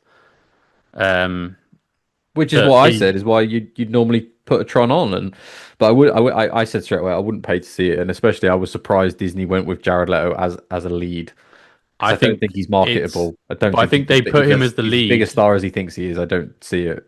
But I think they put him as the lead way back when he might have been perceived post Suicide Squad when he was the Joker. I mean, that didn't go down well, granted, but they would see the box office stupidly see the box office numbers from Suicide Squad, which were propped up by the way by the MCU being peak. Hmm. That's what the MCU was propping up all comic book films at that point, Yeah, regardless of quality, the Sony verse and all that shit, as well as the poorer DCU films that were being made at the time. Sorry, DCEU. And so they might have gone, oh, okay, you're the lead. That was way back in 2017. It's taken this long for them to greenlight it. Disney then in 2022, I'd imagine it was probably gone, all right, go picture. Here's the budget. Go do it. Is when they're desperate for sequels and people to get back bums in seats in cinema. Tried a Tron film for the third time. It's not made money. So lo and behold, no surprises. not surprised at all, and I don't have much more No. to add that we haven't covered in the other shows. To be honest, No. it is what it is. We Yeah. didn't expect it to do well. Would watch it if it comes to No. streaming, but not as any sort of it's more out of curiosity than any real. Hmm. I want to know what happens. If I was to say And if to any you, studios are listening, please stop hiring Jared Leto. I don't think he's the star you think he is. no, I'm with you on that. I'm with you on that. If I was to tell you, oh, sorry, what do you think of the movie Heat? Heat, Al Yeah. Pacino Al Pacino and Robert De Niro. Robert De Niro. Yep. I like it. Mhm. Where's this going? I like the way you've started this. I'm curious. You like that film? Yeah, I did. Yeah, Did you like the way it ended? it was an ending. I don't. You want a sequel to it? Not at their ages, no. But Oh, it was something. they're not doing it. Who's in it? So Michael Mann, who made the first one, Okay, he also made Collateral. I'm trying to think. what else Collateral's he's done. amazing. Yeah, he's good. He's a good filmmaker. Collateral's a brilliant film. He's apparently making Heat 2. So Heat 2 is coming, starring Leonardo DiCaprio. Alongside No one yet, but he's Leonardo second part of DiCaprio's that, in maybe final what captures me. negotiations to sign on. So apparently it's going to be a Leo-led Heat 2. But the second actor is maybe who grabs me. So it's going to be a. So you think it's going to be the same film just with a different twosome It tends to be the one hander. theme for films that are made these days is what went well in the past. Let's remake it with a different face. So I You're expect probably right. there to You're probably be right. somebody second. But as I say, the second part is what will grab me about that. Mm. I think a Heat 2 with Leo leading, maybe not. I mean, the last thing I saw Leonardo DiCaprio in properly was, is it The Killers of Flower Moon, the Apple TV film about the native Indian tribe Hmm. in America. Good performance, but not a brilliant film, I would say. So I don't know. Leo's always a good actor, though. He's just had a film flop, the one Battle After Another film that came out, with him in the dressing gown. No, No? Okay. Well, I yeah, think so I remember a trailer about it, but I can't recall exactly what it was about. I think I saw the trailer actually when I went to see Superman. yeah, it's a Paul Thomas Anderson film that came out. It's not done particularly well. Again, another box office sort of flop, if Hmm. you like. But I don't think I think that film is probably an Oscar bait film as well. To be perfectly honest. So Hmm. again, box office performance doesn't really matter other than the studio sort of throwing money down the drain. But Yeah.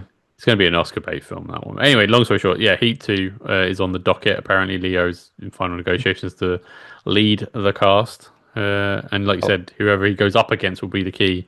Maybe yeah. Jared Leto. There you go. No, no. Although I don't know. Or Dwayne Johnson. Who's Tony Johnson? Dwayne Johnson. Oh, Dwayne Johnson. Dwayne Johnson. Um, I said that would be an interesting film, but Leonardo DiCaprio versus not for Dwayne the reasons Johnson. the Oscars would Mm, want it to be. Um, that would be certainly, interesting. yeah. But no, like I don't know, you put Leo up against the Ryan Gosling even, or someone who's half decent, Matthew McConaughey. I'm just thinking of somebody in that sort of bracket. I could get bored with and go, oh, let's see, like two like what are they cops going at it or whatever. Just I was going to say it'd be interesting to see Leonardo DiCaprio and Matthew McConaughey on screen together, but Wolf of Wall Street, when he goes, that was only like 3 minutes. I mean, I know, but it counts. not a proper one. The next True Detective sequel to the first season of True Detective, Mm, DiCaprio, McConaughey.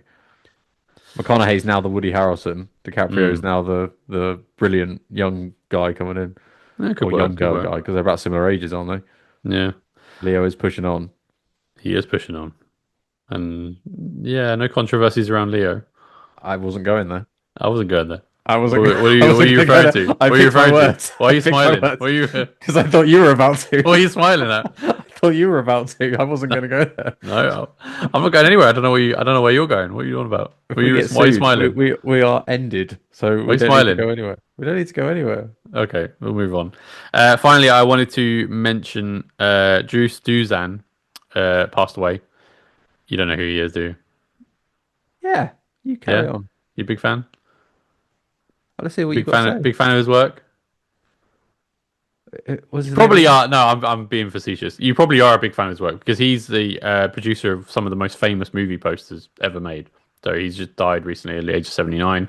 Example? Made Star Wars, Indiana Jones, The Thing, Blade Runner, E.T., The Goonies, Harry Potter franchise, Big Trouble in Little China, Shawshank Redemption. So Okay, so everything in the 80s, and then he had a 10-year break. well, the Harry Potter films are pretty recent. Yeah, it was also Shawshank on that basis. Shawshank was 90s. Harry Potter was 2000. Shawshank's like 97, and Harry Potter came out in 2001, too. Yeah, 2001. And then he did the whole franchise. So that was took him up to 2012, 2011, Yeah, 2012. I wasn't being disrespectful. Just he did Sound everything in like the you were. 80s, and then Bloody hell. he did the 80s, and then he had a 10-year break, and then he started Well, up again. I would imagine he'd get some kickback from those, so you probably don't need to work. But clearly he did, his legacy intact. But yeah, I just wanted to shout him out because I thought that was interesting. I'm a big Yeah, yeah. movie Some poster buff. iconic posters there. Yeah. I'm guessing most things would just be ask AI what they think this would look like and generate a Hmm. poster. But yeah, when you actually have to use art, I guess you can respect the talent. Hmm. I have a quick Marvel news update, so I'll just do a rifle through. I love my Marvel news updates, as you know. Do you see the trailer for Wonder Man? Yeah, I liked it. Yeah. What do you Yeah, think that's going to be? It's interesting. I'm not so sure. I watched the. I've heard it described as Marvel's version of Apple TV's The Studio with Seth Rogen, and I really liked The Studio. I think you'd like it too. Sure, I Um, would. so I think yeah, I'd like to watch Wonder Man. It's different to what Marvel have done in the past. It doesn't feel like a another attempt at a She-Hulk type trying something new. It does feel like something that's going to work. I mean, I quite like the I idea of it feel I feel like the closest thing I could probably compare it to would be She-Hulk. Looking at the trailer, because it's different. Because it's a not, swing. Yeah, it's a yeah, swing, not and not I would because of advocate Marvel yeah, doing more swings. yeah. That's But there's I nothing don't wrong think with it's that. going to be um fan insulting like She-Hulk was. Do you know what I mean? Like, Yeah. yeah. So I do think it's going to do well, and he's an interesting character. Hmm. So yeah, I think it's interesting. I like the guy who played Black Manta, who's now Wonder Man, seemingly, or going to be Wonder Man. Yeah. No mention of him whatsoever in the Avengers films. Maybe deliberate, maybe accidental, maybe there's not even a plan for him a long term. He's just a one and done in the TV show. Well, I mean, Moon Knight, different universe, isn't he? Different planet. Why is Moon Knight not being involved? That's Yeah. crazy to I me. mean, but see what happens after Doomsday. Yeah, maybe. But I don't think Yeah, I can't see Wonder Man popping up in any of those Avengers films at all. As much as I no, can't see Moon Knight popping up either. yeah. Lawrence Fishburne has came out and publicly said he wants to play Professor X in the new X-Men films. Don't see it. No, I don't either. I don't. That's one. He's already been in the MCU. Remember? It was Giant Man, wasn't he? Was it, No, he was the Ghost's. I wouldn't say mentor, but yeah, but it's he was the opposite of Ant Man. He was like Giant Man or something, wasn't he? well, Ant-Man. Colossus. Ant-Man is Giant Man. No, but he was that was him, wasn't it? He was alongside He helped Hank Pym invent the tech back in the yeah, day. but his was to go big, whereas Hank went small. Was it? Yeah, God, I haven't seen the Ant-Man and yeah, that Wasp was in yeah. a He was while. Giant Man. Obviously, he was too old to do it in the film or whatever. But yeah, I sure mean, was. this feels like wishful thinking on Lawrence's part. I don't see him being Professor X personally. No, because I don't think Professor X is Morbius-esque. Hmm. I thought you said Mobius then. I was like, No, are we back to Jared Leto again? Morbius-esque. I haven't got Leto on the brain. Let's put that aside. You mean Morpheus? Yes, I do. Yes. Morbius is the vampaire that Jared Leto Yeah. played. Well, Yeah, I said yeah. Morpheus. I said Morpheus. No, you did. You said Morbius, and we've got I said documented Morpheus. proof of it. Yeah, sure. Can we re-record the last two? No, I'm gonna leave it in for your shame. New York Comic Con this weekend. Marvel showed off all their TV shows as well. Daredevil season At 2. least that's a nice Called TikTok again. clip I can put together. Sure. Wonder Man was demoed. Vision Quest. Paul Bettany talked about it. Vision Quest And looks cool. it sounds cool. I don't know. I mean, because people online are like I going, think it's the last we see of Vision. God, we've seen the last of Vision twice before, and he still I comes think this back. is finality. It's going to find his humanity in that series, and then he's going to be off. I think. Don't really. I don't know. Well, what? Okay, Vision Quest for me is the one. Okay, there's The things end of the going Wonder for it. trilogy, basically the Wonder Well, TV but trilogy. it isn't really because the creative behind the other two, Agatha and WandaVision, isn't involved in this one. So it's not the finale of the trilogy because there isn't a trilogy. Do creators really count? It's all about does it tell I the think right so. story? No, I think I don't so. think so. I think it does the story. Does it follow on correctly from the story?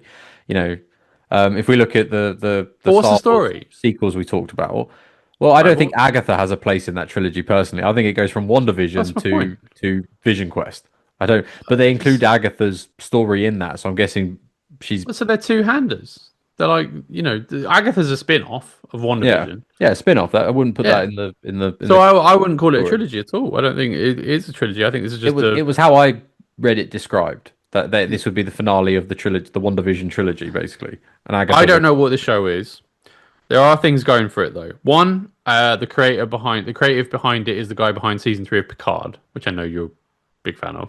I haven't got to season 3 yet. Oh, but okay, fine. That's the one that goes down well with fans. So I think that's You've what. That's told me one it's thing going good. for it. You Yeah. told me it's good. Yeah. The other thing going for it is we're going to see Ultron return Okay. in some form. I don't know what form. I love James Spader. Yeah. So But Ultron's interested to see back. what that looks like. Apparently Friday's in it. Apparently Jarvis is in it.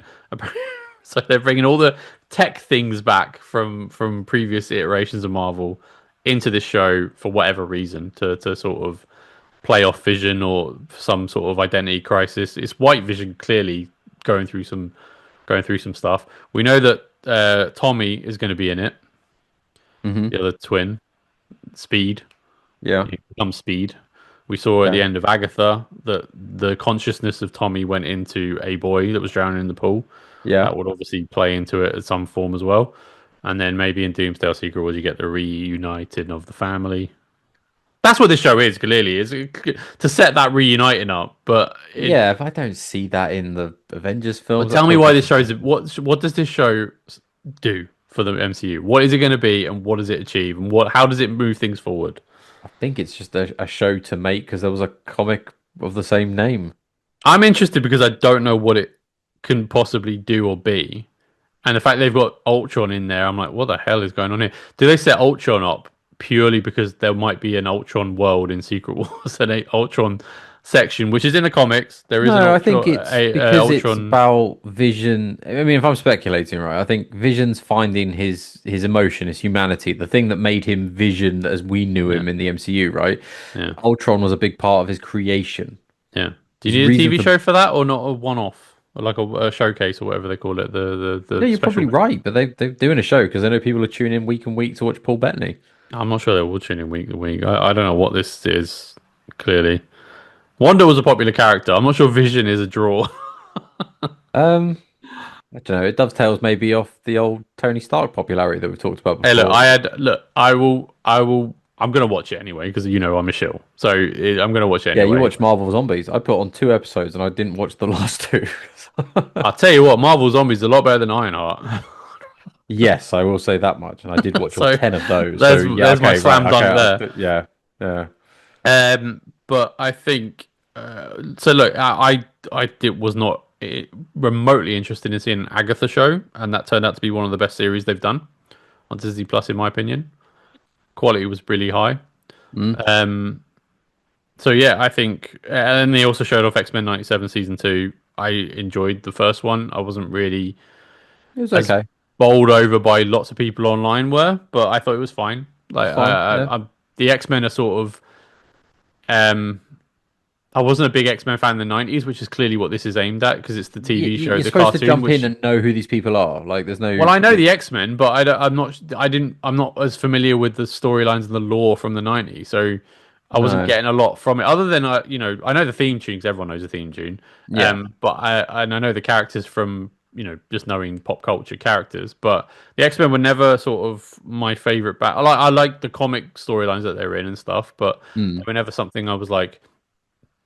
X-Men's my number one sort of thing. I was always more an Avengers guy, but The only real X-Men I've talked about before on this podcast Wolverine, was Cyclops, it's Storm, it's well, X-Men versus Avengers was really the only X-Men Gambit. thing I've ever really been into. I kept abreast of the cartoon back in the Mm. 90s, but I wasn't really like, it wasn't like I've got to watch this every day. It was on Yeah. Sky One or Channel 4, wherever it was on, and we just watch it in the mornings, and that'll be Mm. that. And finally, news-wise for Marvel, Mia Goth, who is signed on for the Mysterious Blade movie that's in hiatus or whatever they're doing with it, has said that there's potential. She says, look, they're working on it. She knows that they're working on it, and she's hopeful that they're going to be able to announce something soon. That's what she said. So Feels like a cut and repeat line that we've heard for 5 years. yeah, but it's coming from Mia Goth, who's quite a reliable. No, I don't think she would bullshit. She's not that sort of person.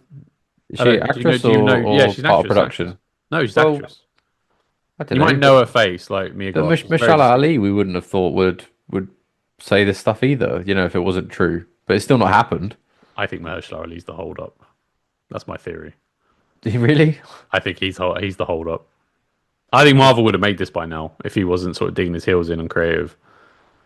Maybe for the right reasons as well. From me and Maybe you, for the right reasons. I don't we've know. heard rumors about what that film was gonna be, which is I, basically Blade as I a mean, mentor training up rookies. which I I'll didn't like. dovetail I this. don't like that idea. Yeah, I didn't Another like that rumor idea. is that apparently on Brand New Day, the Punisher, John Bernthal's Punisher, will have a female apprentice that he's working with or training up. Apparently, there's been some sort of speculation about things they've seen on set. Apparently, there's precedent for it in the comics. I'm not sure there's a big interest in. I don't think there's a big interest in it.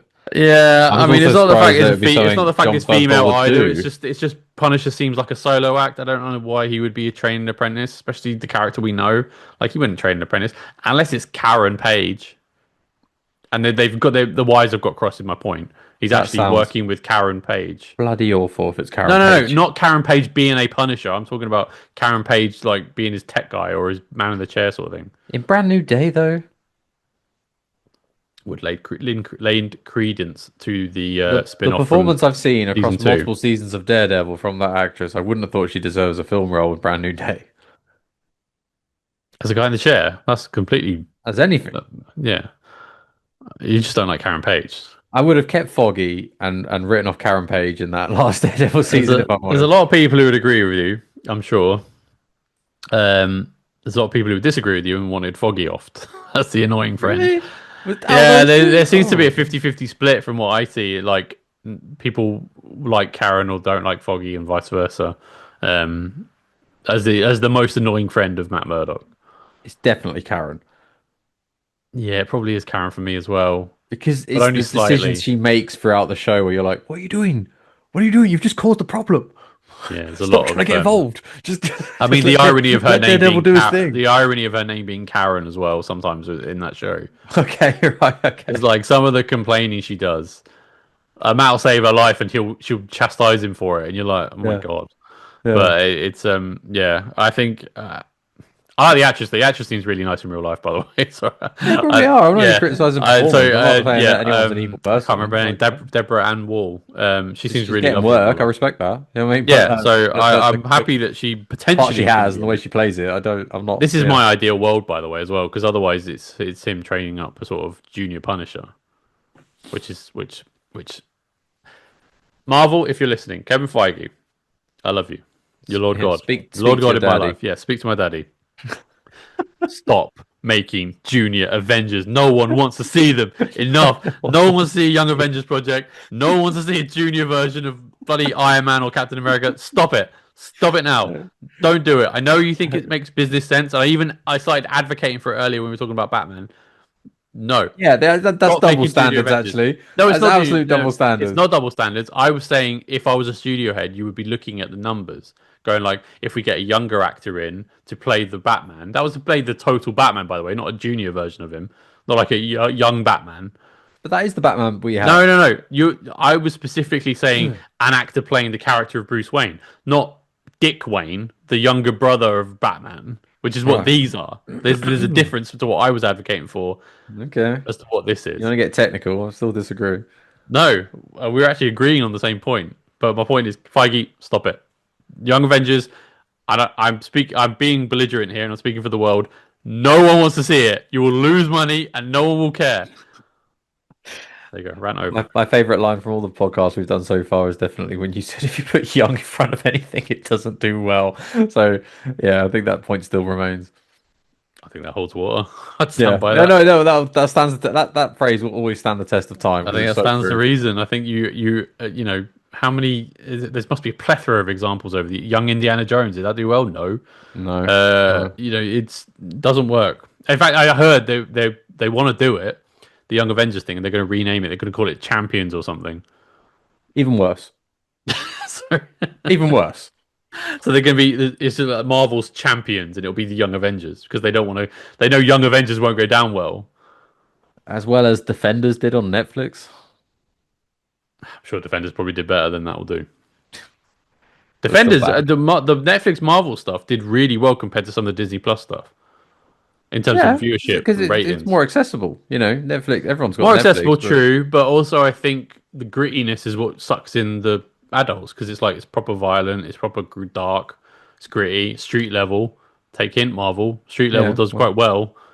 You know, I think that's yeah. what they're pivoting towards now with Brad Winderbaum, who's the head of the TV. He seems to be going down the street level route. Mm. Jessica Jones is back in Daredevil. Probably Luke Cage, and I would dare say Iron Fist ain't far behind.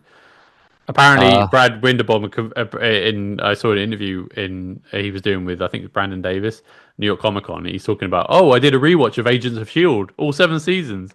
And like, why has he dropped that hint? Are they bringing back Agents of Shield? oh no, younger Yeah, versions, young Peggy Carter, young. no, not Peggy Carr. The Agents of Shield is like oh god, I can't even remember the characters' names on that. Well, Peggy was in that. No, she was What in her was own she in? Peggy Did she have Carter her own show. series?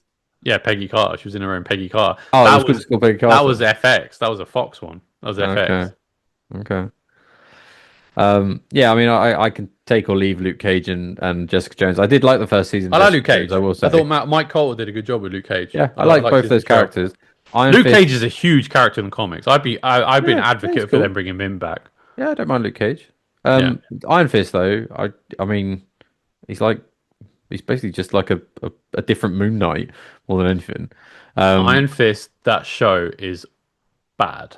And I think that guy, Finn Jones, I think his name is, the guy who played him, he got pelters for his portrayal of Iron Fist. Do you know that show had two series? I was unaware there was a second series to the other day. I was Um, surprised how many series of each, like the Defenders series, was out Jessica there, and Jones that's had all it three does. series. Yeah, that's crazy to me. The first two are good. The third one goes off the rails because there's too much of her friend. I can't remember Mm, her name. She was so annoying. The yeah, but what's his name? Finn Jones. He got pelters for his portrayal of. So I feel slightly sorry for him, but his I can't remember her name. His assistant. I want to say assistant or his friend, who basically they in the last episode allude to the fact she's got the power of the Iron Fist. okay. I'd be all for her taking the Iron Fist mantle because she was really good. Jessica Henwick, I think her name is, the actress. She was genuinely the best part about Iron Fist. So I'd be Okay. all for, usually I don't like these sort of gender recasts for no reason whatsoever. That's one Mm. where I'd be like, that's the exception to the rule because she actually was the best part of that show and actually had genuine um, charisma as a leading character sort of thing. So I'd be quite. I know Iron Fist purists would probably hate it, but I'd be like, well, if you're gonna do it, I wouldn't. That guy who did it did a poor job. So you either why, but why would you recast one of them? I mean, one of the defenders gets recast, but the other three stay. Yeah, I think Iron Fist has scarred me from Marvel Rivals Marvel as well. Rivals, Yeah, yeah, a lot of yeah. people feel So that way. I don't want to Yeah, see him get any more popular, and they buff him on the game. Let's put it that way. it probably will. So just leave him out. Yeah.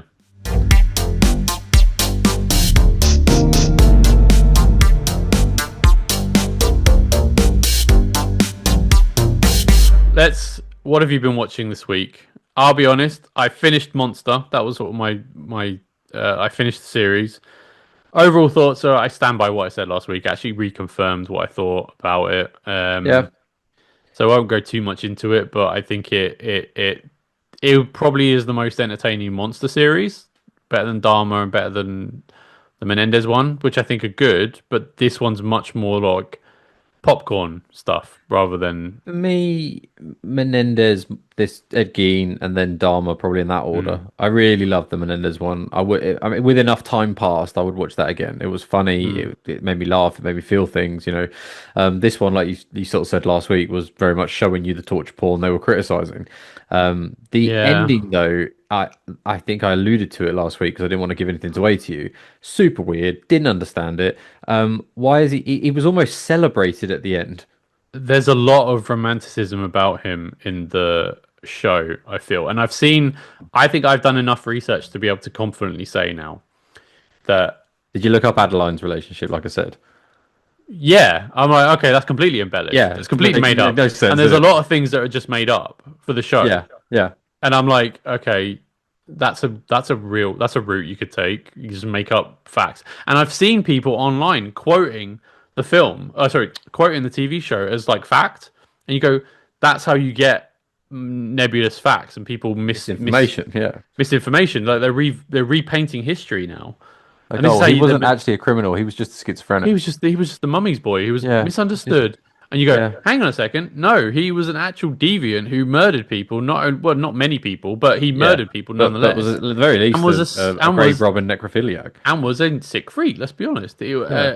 And whether he spawned pop culture phenomenons, which he did off the back of it, and his influence on movies and TV, the industry, if you like, on entertainment industry, is none the wiser. To be honest, I was a bit like, okay, enough of the romanticism, especially when he dies at the end. Sorry, spoiler. But when he dies, and it's like it's really sad. And you're like, okay, I get it, but you Yeah. do remember But you he have was the he was a killer. He it's was the a other scenes as well. deviant. It's like the nurse in the mental institution come up to him going like, "They don't know you, we know you. They don't know who you really are," Yeah, and stuff. And it's like, what did that really and happen? he didn't help in real life with the No, he The didn't help. He didn't he help. didn't help at all with No. catching. I can't remember the serial killer's name now. Gone off the top of my head. Ted Bundy. Ted Bundy. Thank you. He didn't help at all. That's No. completely made up for the show. The agents did go and interview other serial killers to profile and find the guy, but Ed Gein wasn't one of them. So yeah, and what But you said last week with about the the theme of green the parts series, being seeing as some of that fantasy and stuff, series was him. Yeah, that's what I was about to say. Was some of that series was fantastical. but that's being Is lost that on part of it people. for him? Because at the end he's Yeah, going, "I helped catch him." Like, but is that that's just being him? lost on people. It was lost on me till I looked it up afterwards, and it Yeah, was but the that's my point. That when you Adeline when he's seeing red when he's wearing his red coat and Adeline's in red. That's him losing his mind. When it's yeah, green, that's reality. So I thought it like was the opposite. when Is he it shoots the not? lady in the head and the blood comes out as green, that's because he's realizing I actually just did that. When he's sitting in the restaurant and she pours the coffee and it comes out green, he's really there. Like when at the end, or is it They the other need way to around? make that Sorry, more obvious because or is it they the other need way to make around? that more Because obvious. when she I shows think it's the up, other way around. The green is supposed to be fantasy, I thought. yeah, sorry, I have got it the wrong way around. Because Yeah. when she shows up in the at the end and she hasn't aged, she's supposed to be fantastical. Yeah. She's wearing green, and whereas he's obviously an old man, and you think, well, it's been 30 or 40 years, whatever it is, she would have aged in that time, but he's imagining it still. And the you know the babysitter, the killing of the babysitter, that's all speculation. All Unless that speculation, yeah. babysitter went missing, but there's no confirmation whatsoever. Two men in the woods, the Yeah, the two babysitter. men in the woods, and a lot of it is it's actually too on the nose. Or not on the nose enough. I can't even work out which way I'm going with that. Because if it was more obvious that he's fantasizing, they should make that more obvious. Christopher Nolan makes it more obvious in his films, which are completely mindfucked, as to what is real and what isn't, than that show did. Which is Yeah. basically paint a lot of it as factual evidence rather than speculation. It was painted as the story. Yeah, But again, when you put it on, that's what the audience expect to see. The story of Ed Gein, I because think, is they've the name of shot it. it like a true crime Yeah, biopic. yeah, that's my point. So It's they've slipped in bizarre. these things without Yeah. explaining it in any way. So actually, I take back what I said a little bit Was good last though. week and go, it actually wasn't a good show because it completely didn't achieve what it was supposed to achieve. And in fact, if you've seen all the mistruths that are now being told by people now as a result of it, going, "Oh, Ed Gein did this and didn't do this and did this and oh, poor him and blah blah," and you go, "Oh, Mm, that's not what. Surely that wasn't what you look to achieve with that." And mm. you've dropped the ball there. But I do agree, it was an entertaining show. It was uh, really well shot show. Like it looks beautiful. Everything on Netflix usually does because the production budgets are through the roof. But it looks brilliant. It looks really well filmed, really well acted. Charlie Hunnam, I thought was actually Yeah, towards the after the last episode. I thought, okay, I'm with you. He's delivering a really good performance. To be fair, I've seen an interview still with not him Oscar because he. worthy, but a really good I'm performance. not going to say throw the awards at him, but I didn't know he had that performance in him. Put it that way, and I thought he Neither did did a I. really good job. Neither did I. The voice, I know I've seen an interview where he was defending the voice because The voice is heard way off. I've heard a tape of Ed Gein as a result afterwards and gone, Yeah, oh, he doesn't sound anything like him. no. Like he's got the accent slightly, but the voice is way too high. Yeah, I'm not not like sure a why he ghost. Like, thought. Well, ooh. he said that literally a day or two before they started filming, he'd already done the vocal work to prepare for the voice, and he had no. There was no recordings that they were able to obtain that had the voice. I don't know how we've been able to find it, but he It's said everywhere. I mean, it's tertiary Google will bring up he said there Ed was Gein's no tapes. You know, evidence of his voice, so he had to go off with his vocal coach to create the voice based on accounts and what he sounded like. And then obviously just before they were about to film, he heard the voice for the first time and went, "Oh, I haven't prepared for that voice." I believe this. I know, don't I believe don't this. know. I don't know whether that's a Don't line believe they're this. spinning to try and defend it because it is very odd. It's Um, not. Yeah. and like you said, you do Way off. 5 seconds of research, you can find the real voice and then go, "Oh, he doesn't sound anything like him. Why is he?" What? Many people online say he sounds like Winnie the Pooh. Yeah. My partner said that. My partner said that. It's very funny. My partner said he sounds like Winnie the Pooh. It's very funny. Yeah, so that's what I've been watching. I've actually been rewatching Bond films as well. That's my week because they Prime have put them back on. So I'm going through them in order. I've finished watching Thunderball now, so I'm four I feel like down. it's just so you can grumpy old man complain about the posters.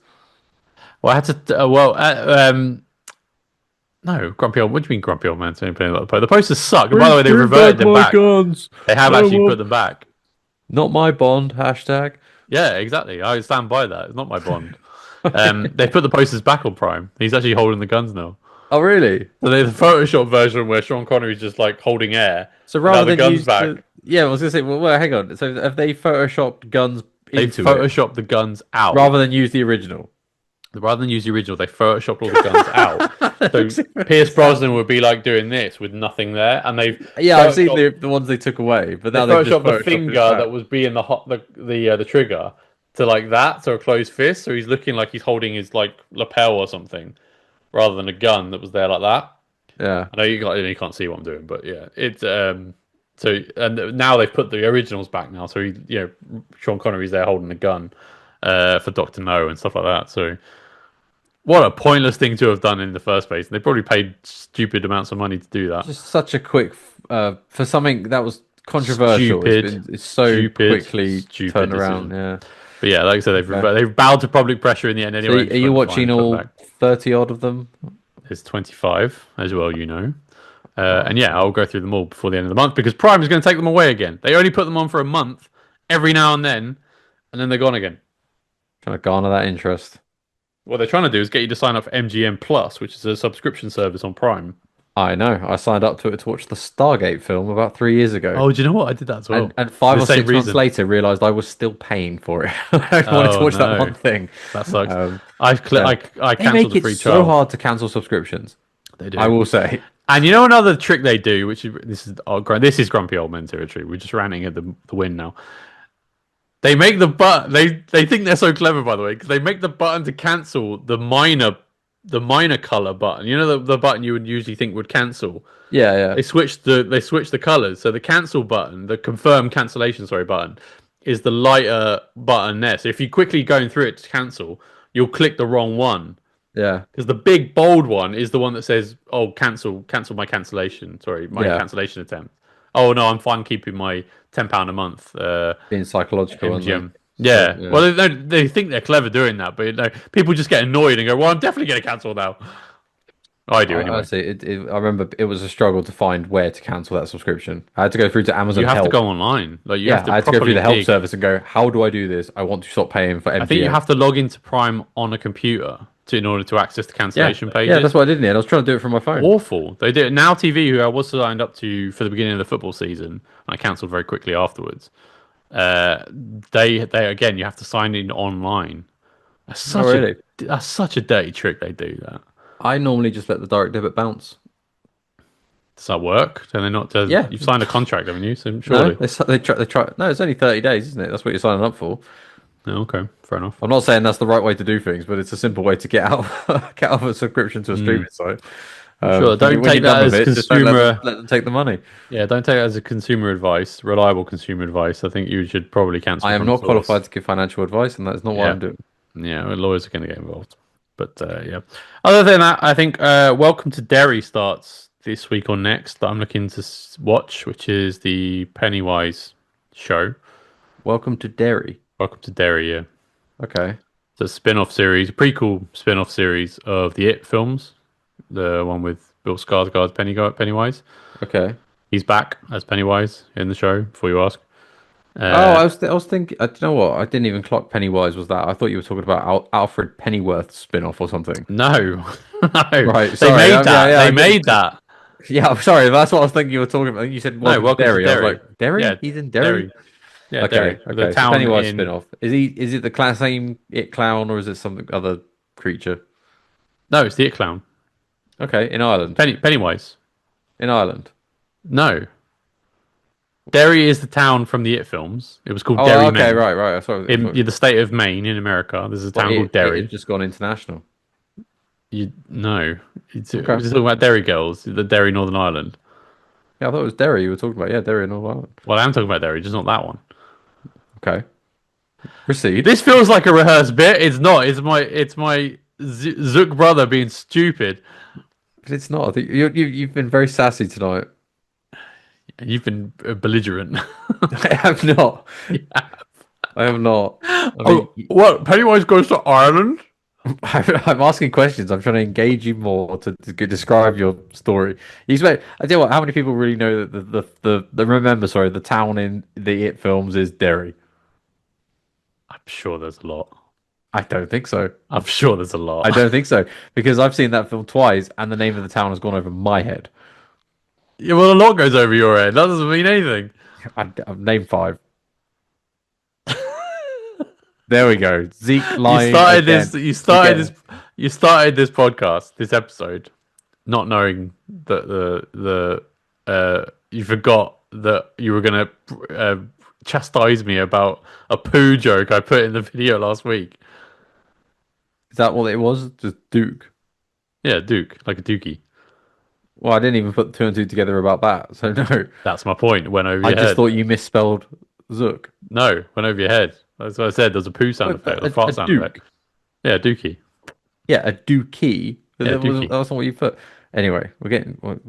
Yeah, we'll talk about this off air. I'm not talking about fecal matter on this professional podcast we're supposed to be putting together. I can make it as immature as I want to make. I Yeah, can you have drag. editorial I can control. drag the sophistication level down. Okay, well, if you want to talk about poo, let's talk poo. Yeah, let's talk poo. What's your favorite? What's your five favorite? Ones that coil like a snake. Oh, I was only joking. So yeah, the Bond films. Welcome to Derry. I'm going to try and watch, and I don't know. Other than that, my wife's still going through the Parks and Rec catalog. The Traitors. We started watching the Traitors UK, which I like the Traitors. I like the Traitors a lot. Not for me. The Have you ever celebrity one seen it? looks okay. I watched the first season a while back when you recommended it. I didn't quite get into it. But I always like a celebrity version of anything. Like if I'm gonna watch a Big Brother, it'll probably only be a celebrity one. When they did Yeah. have celebrities and not just social media stars, I don't care about those. Well, Uh, I thought I was worried. Worried. Well, I don't care that much, but I was. I thought that there would be. Well, if you're doing a celebrity, because America has celebrities and normies doing it in their usual series, which okay. is just does not work whatsoever. No, I no, think I it's. think it's quite I working. hate the American one to be honest with you, but the UK one, because of the normies care because of the money they can win. When you get celebrity versions, usually they're playing for charity, which they are. So you go, well, how do you make them care? And they actually do quite clever job of making them treat it quite seriously from the off. There's Mm, obviously a couple of celebrities who really seriously want to win when they start and work out who's the traitors and all that sort of stuff. yeah. But some of them are like treating it as a bit of a jolly and they're just laughing their way through it. And then something happens to make them very sharply focus their minds. And I'm like, oh, okay, that's a pretty clever way of doing it. Okay. So it's they've done. I think they're doing 2 episodes a week. Okay.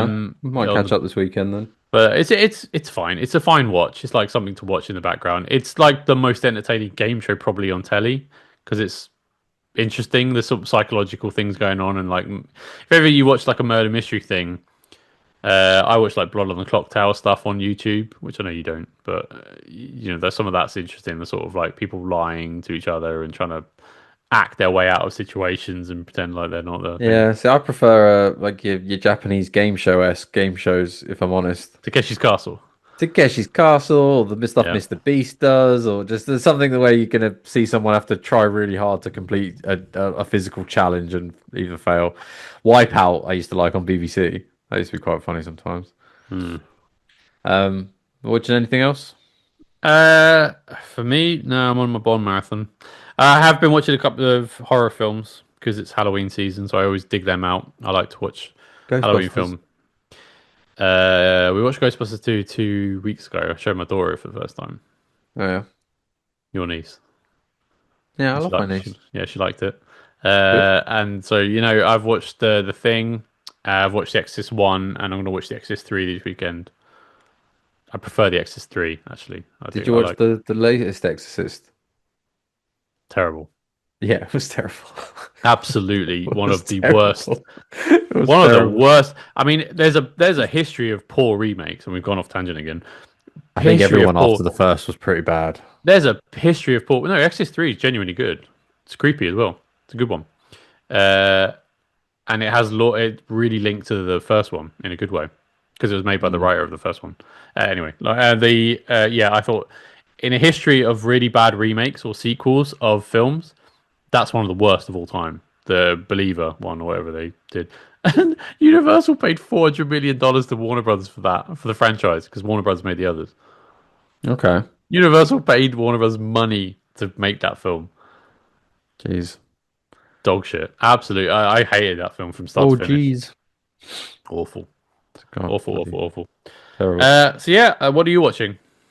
The only thing I've watched, which I think you'd actually like, actually, Is it an is Apple? Is it an Apple no, it's on TV? Netflix. Okay. Which but Apple TV is the best streaming site. Okay. It's on Netflix. It's called Black Rabbit. It's got Jude Law in it and Jason Bateman. Okay. They play brothers. One's on the wrong side of the tracks. One's on the right side of the tracks. You know the story. Is Jude Law on the wrong side of the tracks? Jude Law's on the right side of the tracks. He's he plays a better Jason villain. Jason Bateman is his second act as an actor has been interesting. There's the film on Apple TV. I do forget his name where with Taron Egerton, where No. Taron works at the he's a check-in guy at an airport, and Mm. Jason Bateman has some sort of terrorist plot that he's trying to get through, and he basically uses Taron as his pawn while he's there. He's basically Right. having the second act as a bad guy in a lot of things from Doing a lot of Ozark villains. onwards. He's been playing a lot of villains, and yeah, it's quite interesting. But he plays a good role in this. I believe he directs it as well, this Black Rabbit. But the Black Rabbit is essentially a pub they founded together. Then Jason Bateman had to leave for reasons. Jude Law took it on and then he made it successful. Jason Bateman's then got into some trouble from wherever he went to. He's come back now, but then he's found the trouble he was running away from in the first place. And, action ensues. Jude Law for me is a better villain than he is a hero. He's got He's this not a air. hero in this. He's just a normal bloke. No, I know, but he's got an air of creepy about him. Like I think he's a better villain. Is it the hairline? No, I've got no problem with balding. Okay. What are you trying to allude to? No, but No, it's like I don't know what you mean by he just I'm not plays baldest. this- I just plays think he's that. got the way he speaks is very sort of some people are just suited to being a villain more so than a good guy. I just think he's one of those people. His line delivery usually is very sort of you know. I mean, he's classic. I mean, he's actually parodying. I don't know if you see He the Uber doesn't Eats ad that have. he's doing at the moment. I'll He's tell you what I'll give him parodying credit his for. In this, he has a very half decent American accent. Okay, well that's one thing I guess. Yeah. No, that's a good series. A good series. You'd like it. Okay, well I might check it out. It's on Netflix, not on Apple, so I can probably check that out. Yeah, Just get cool. Apple. Just get Apple TV. Why? The best streaming site. I think you'd love so much on there. Maybe. And a lot of it shows that it's made. They stand the test of time. I think you and your wife would actually really enjoy the morning show. I think we probably would, because that's very up our alley. But yeah, we don't have The Apple. For it. first two seasons with Steve Carell, amazing. I saw an episode of a series on Netflix which I can't remember the name of. What was it about? Wayward. I saw the first episode. It's okay. I'm probably not going to continue watching it. To be honest with you, Wayward. Not heard of that. Wayward. What was happening? So Tony Collette's in it, which is why it interested me because I like Tony Collette. Yeah. And so I can't even describe it really. There's a police officer who there's I think it's some sort of cult thing. So there's like a cult in the town that's abducting people and then converting them into the cult. I think that's the plot of the show. Okay. And it's made by a podcaster, I think. I just did a little bit of research. When you're watching something and you go, what's the story of this program? Like, what's the... And so, yeah, you went, it's a podcaster who wrote a script, went to Netflix, got greenlit. And so the podcaster is the star of the show. They're the police officer in it. You're like, okay, the police officer is investigating a cult. And then there's like, the first episode is like, there's a person who's... the police officer driving through the forest. And then this guy with like stab marks comes out the woods and goes, "Oh, take me away! I can't stay there any longer." And they get him to the hospital and meet her. And then in the sort of back end of the first episode, the guy with the stab marks gets out of hospital and ends up in his kitchen with a knife, like trying to stab him. And then he ends up being stabbed. And it's like, oh my god, what happened there? And then you get this shot of a girl who you've been following the first episode, a teenage girl. Family lets these guys abduct her into the cult, into the forest. And the cult leader seems to be Tony. Tony Collette is playing the cult tell you leader. what, a theme. What I will say about Apple TV stuff, there's a lot of like things you hear. You see the synopsis or you watch a trailer and you're like, could be good. And then you watch it and you're like, oh, this is great. I would agree with you because we've talked before, and you go, "Have you seen this?" And I went, "Yeah, I saw the trailer. It didn't really pique, and nothing really on Apple piques my interest with trailers." It doesn't. So I think they probably, as you're advocating, I think, do a bad job advertising their shit.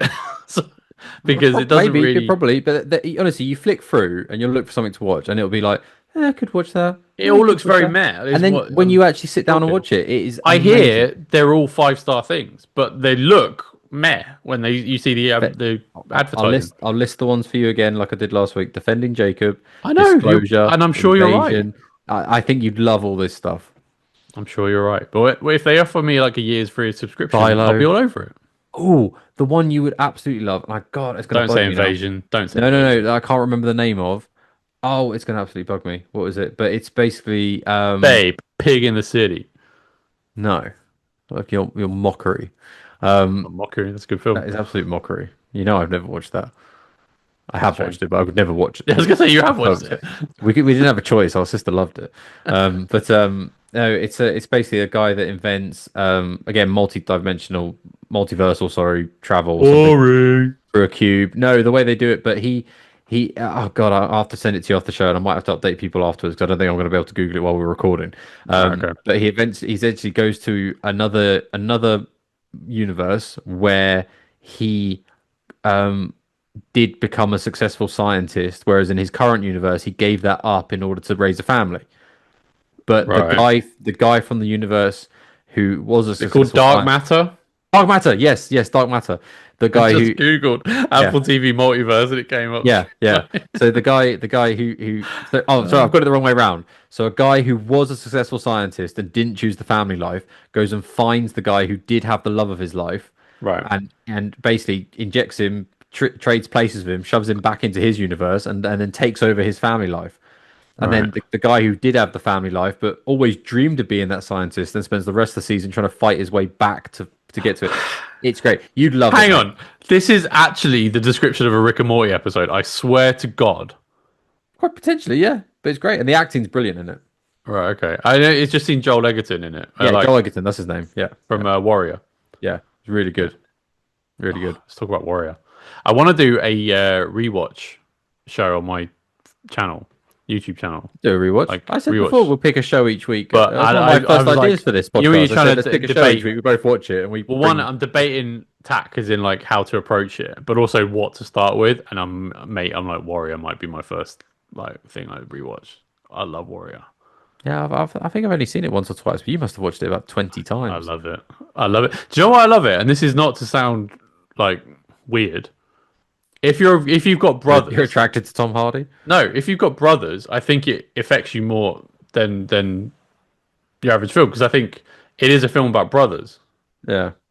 which I Yeah. dig. I think it's a really effective film for that reason. So I love that film. I think it's amazing, brilliant film, Yeah. No, that's a good film. and super underrated. Yeah. Not many people talk about it. Not many people sort I of tell you what celebrate it. you could liken it to Dwayne Johnson's current experience with the Mark Kerr story. Smashing Machine.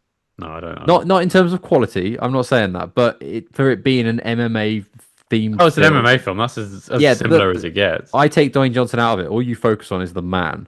But I'm saying in terms of like people getting interested in that sort of film and seeing it, that may be Yeah. why. I think Warrior had a big part to do with the boom of MMA. I disagree. I think it made MMA a bit more popular. No, I've no evidence to back that up. I just feel like it probably did. No, what boomed MMA was the what's the show? What's the show where they take young fighters and put them in a house together, like a reality series, whatever it's called. Fuck, I've never heard of that. What the hell? Yeah, it's they oh, what's it called? Oh, it's gonna bother me now. Was it MMA House or something? No, no, no. It's like the next fighters or whatever, and then they win a contract if they fight to the end, sort of thing. Dear 10 in Big Fighter House. I think it's like what's it that Dana White, the Contender, that you might see advertised now. It's like that, but I can't remember what the original was called. Wait, was that Contender the Sylvester Stallone program with No, it's Dana boxing? White. Dana White's the Contender. All right, okay. Yeah, well, there you go. Yeah, well, that's what we've been watching.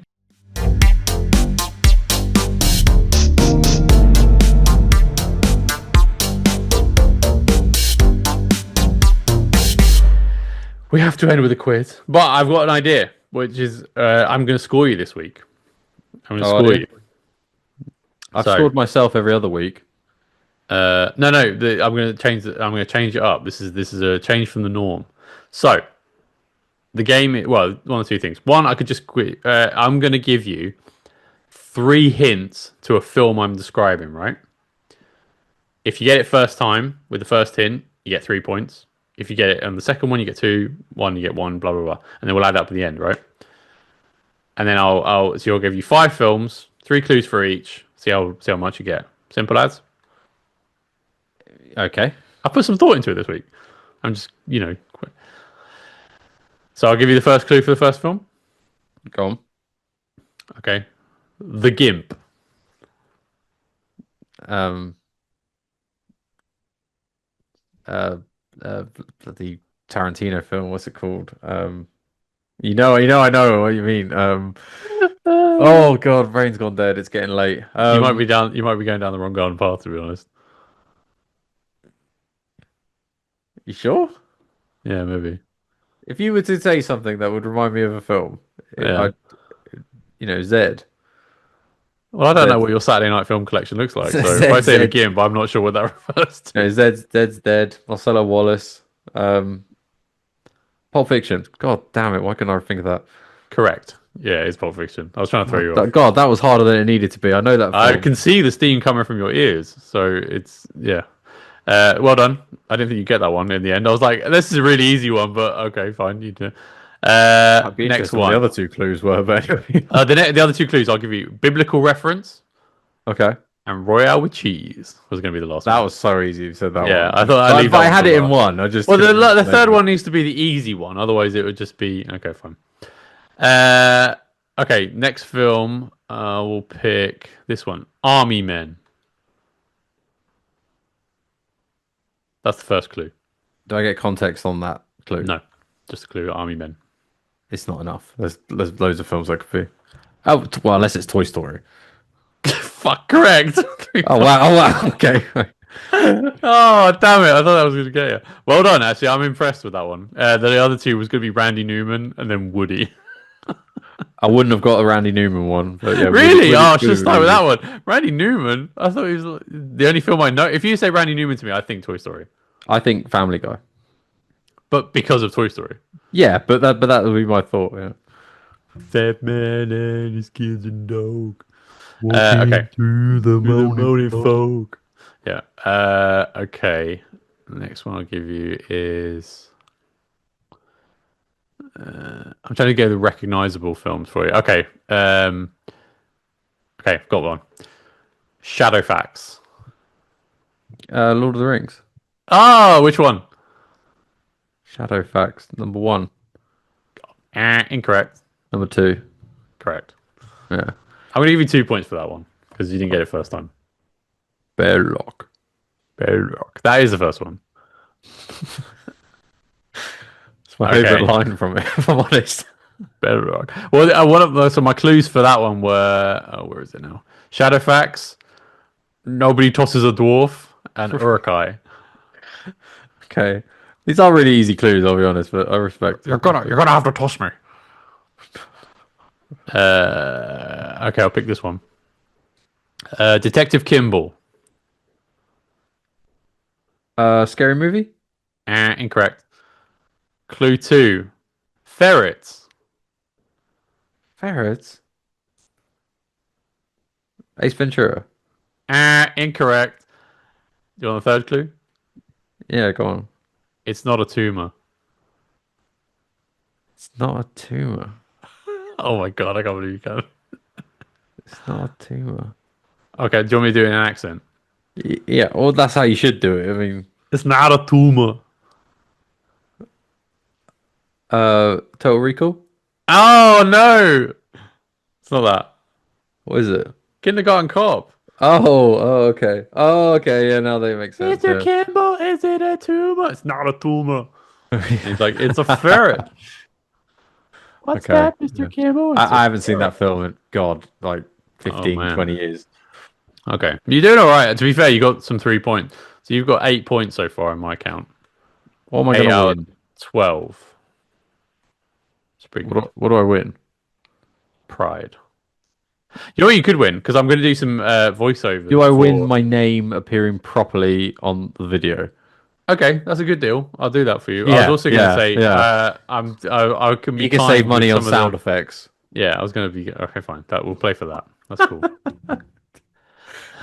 Okay. How disappointed you are. I'm not disappointed at all. I'm impressed. Those 3 pointers, I was like, oh, did you get that? I didn't get one 3 point, to be fair. Which one should I pick now for the Toy final Story one? was a wild swing. And you did well. I was like, okay, fine. Well done. Um, oh, I don't know which one to pick. Okay. I got a few. Okay, I'll pick this one. This one's quite niche. Uh, Globo Gym. Oh, a dodgeball. Oh, well done. I should have picked that one first. So, Globo Gym. I got White Goodman and Chuck Norris as the clues. Yeah. Well, you got another 3 pointer. I'm impressed. You got, what was that? 11 out of 15. They only fumbled on one, which was the kindergarten cop one. Kindergarten cop, yeah. Yeah, that's not bad. I actually genuinely am impressed. There we go.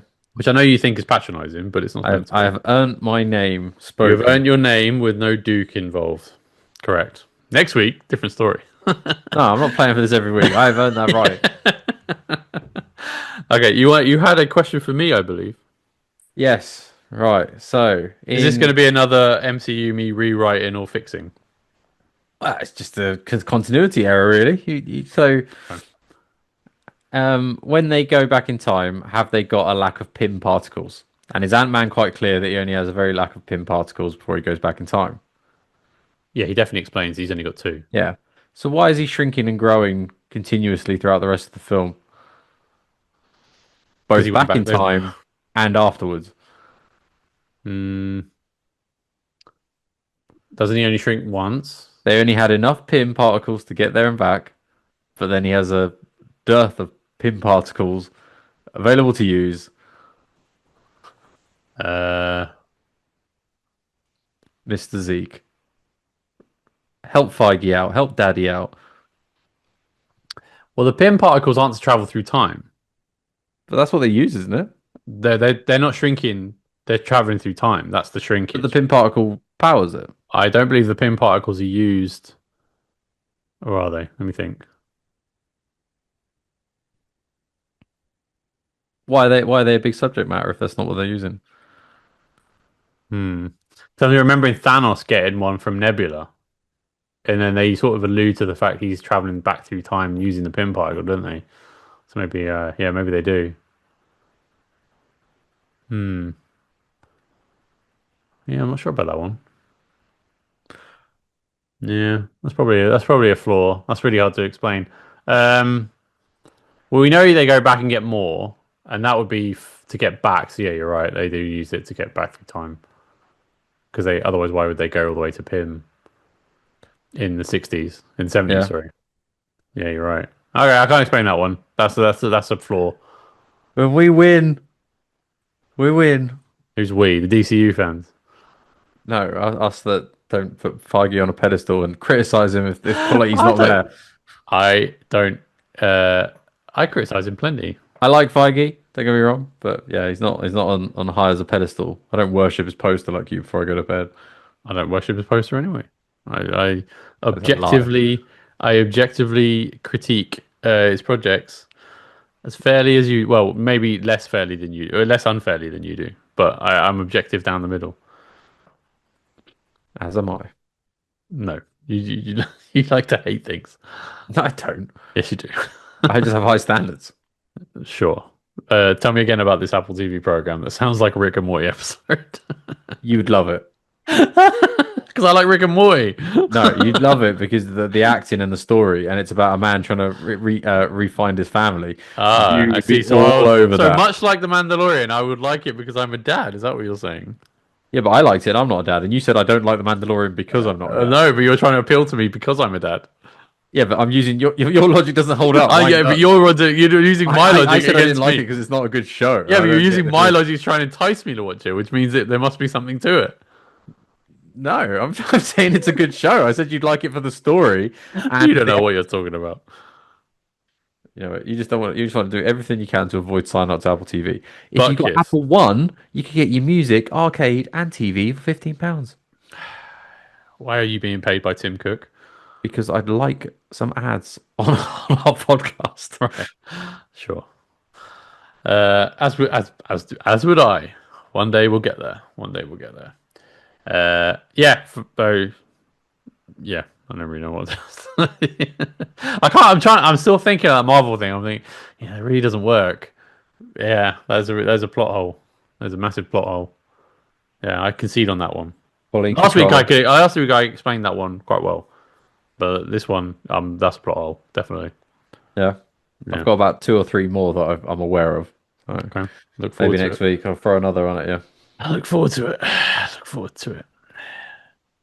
I'm gonna have another think about that one and see if I can come up with an answer. In the meantime, we'll say goodbye. Thank you so much for watching. Thank you so much for listening. Zook, got anything going on? Got any socials yet?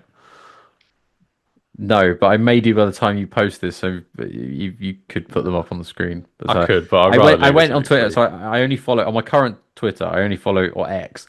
I only follow 4 accounts, and I was like, I don't need that anymore. I'll just delete it and start a Zook one. I couldn't find how to delete it, so I did start. But there will be some socials next week. I'll get on there. I also going to be signing us up for TikTok. So if you're a TikTok user, look out for that as well. Okay. Will you be annoying Zook? No, Oh, okay. I thought that might be your name. Fair enough. I guess. yeah, not like Zeke boy, right? Yeah, exactly. Can't all be me.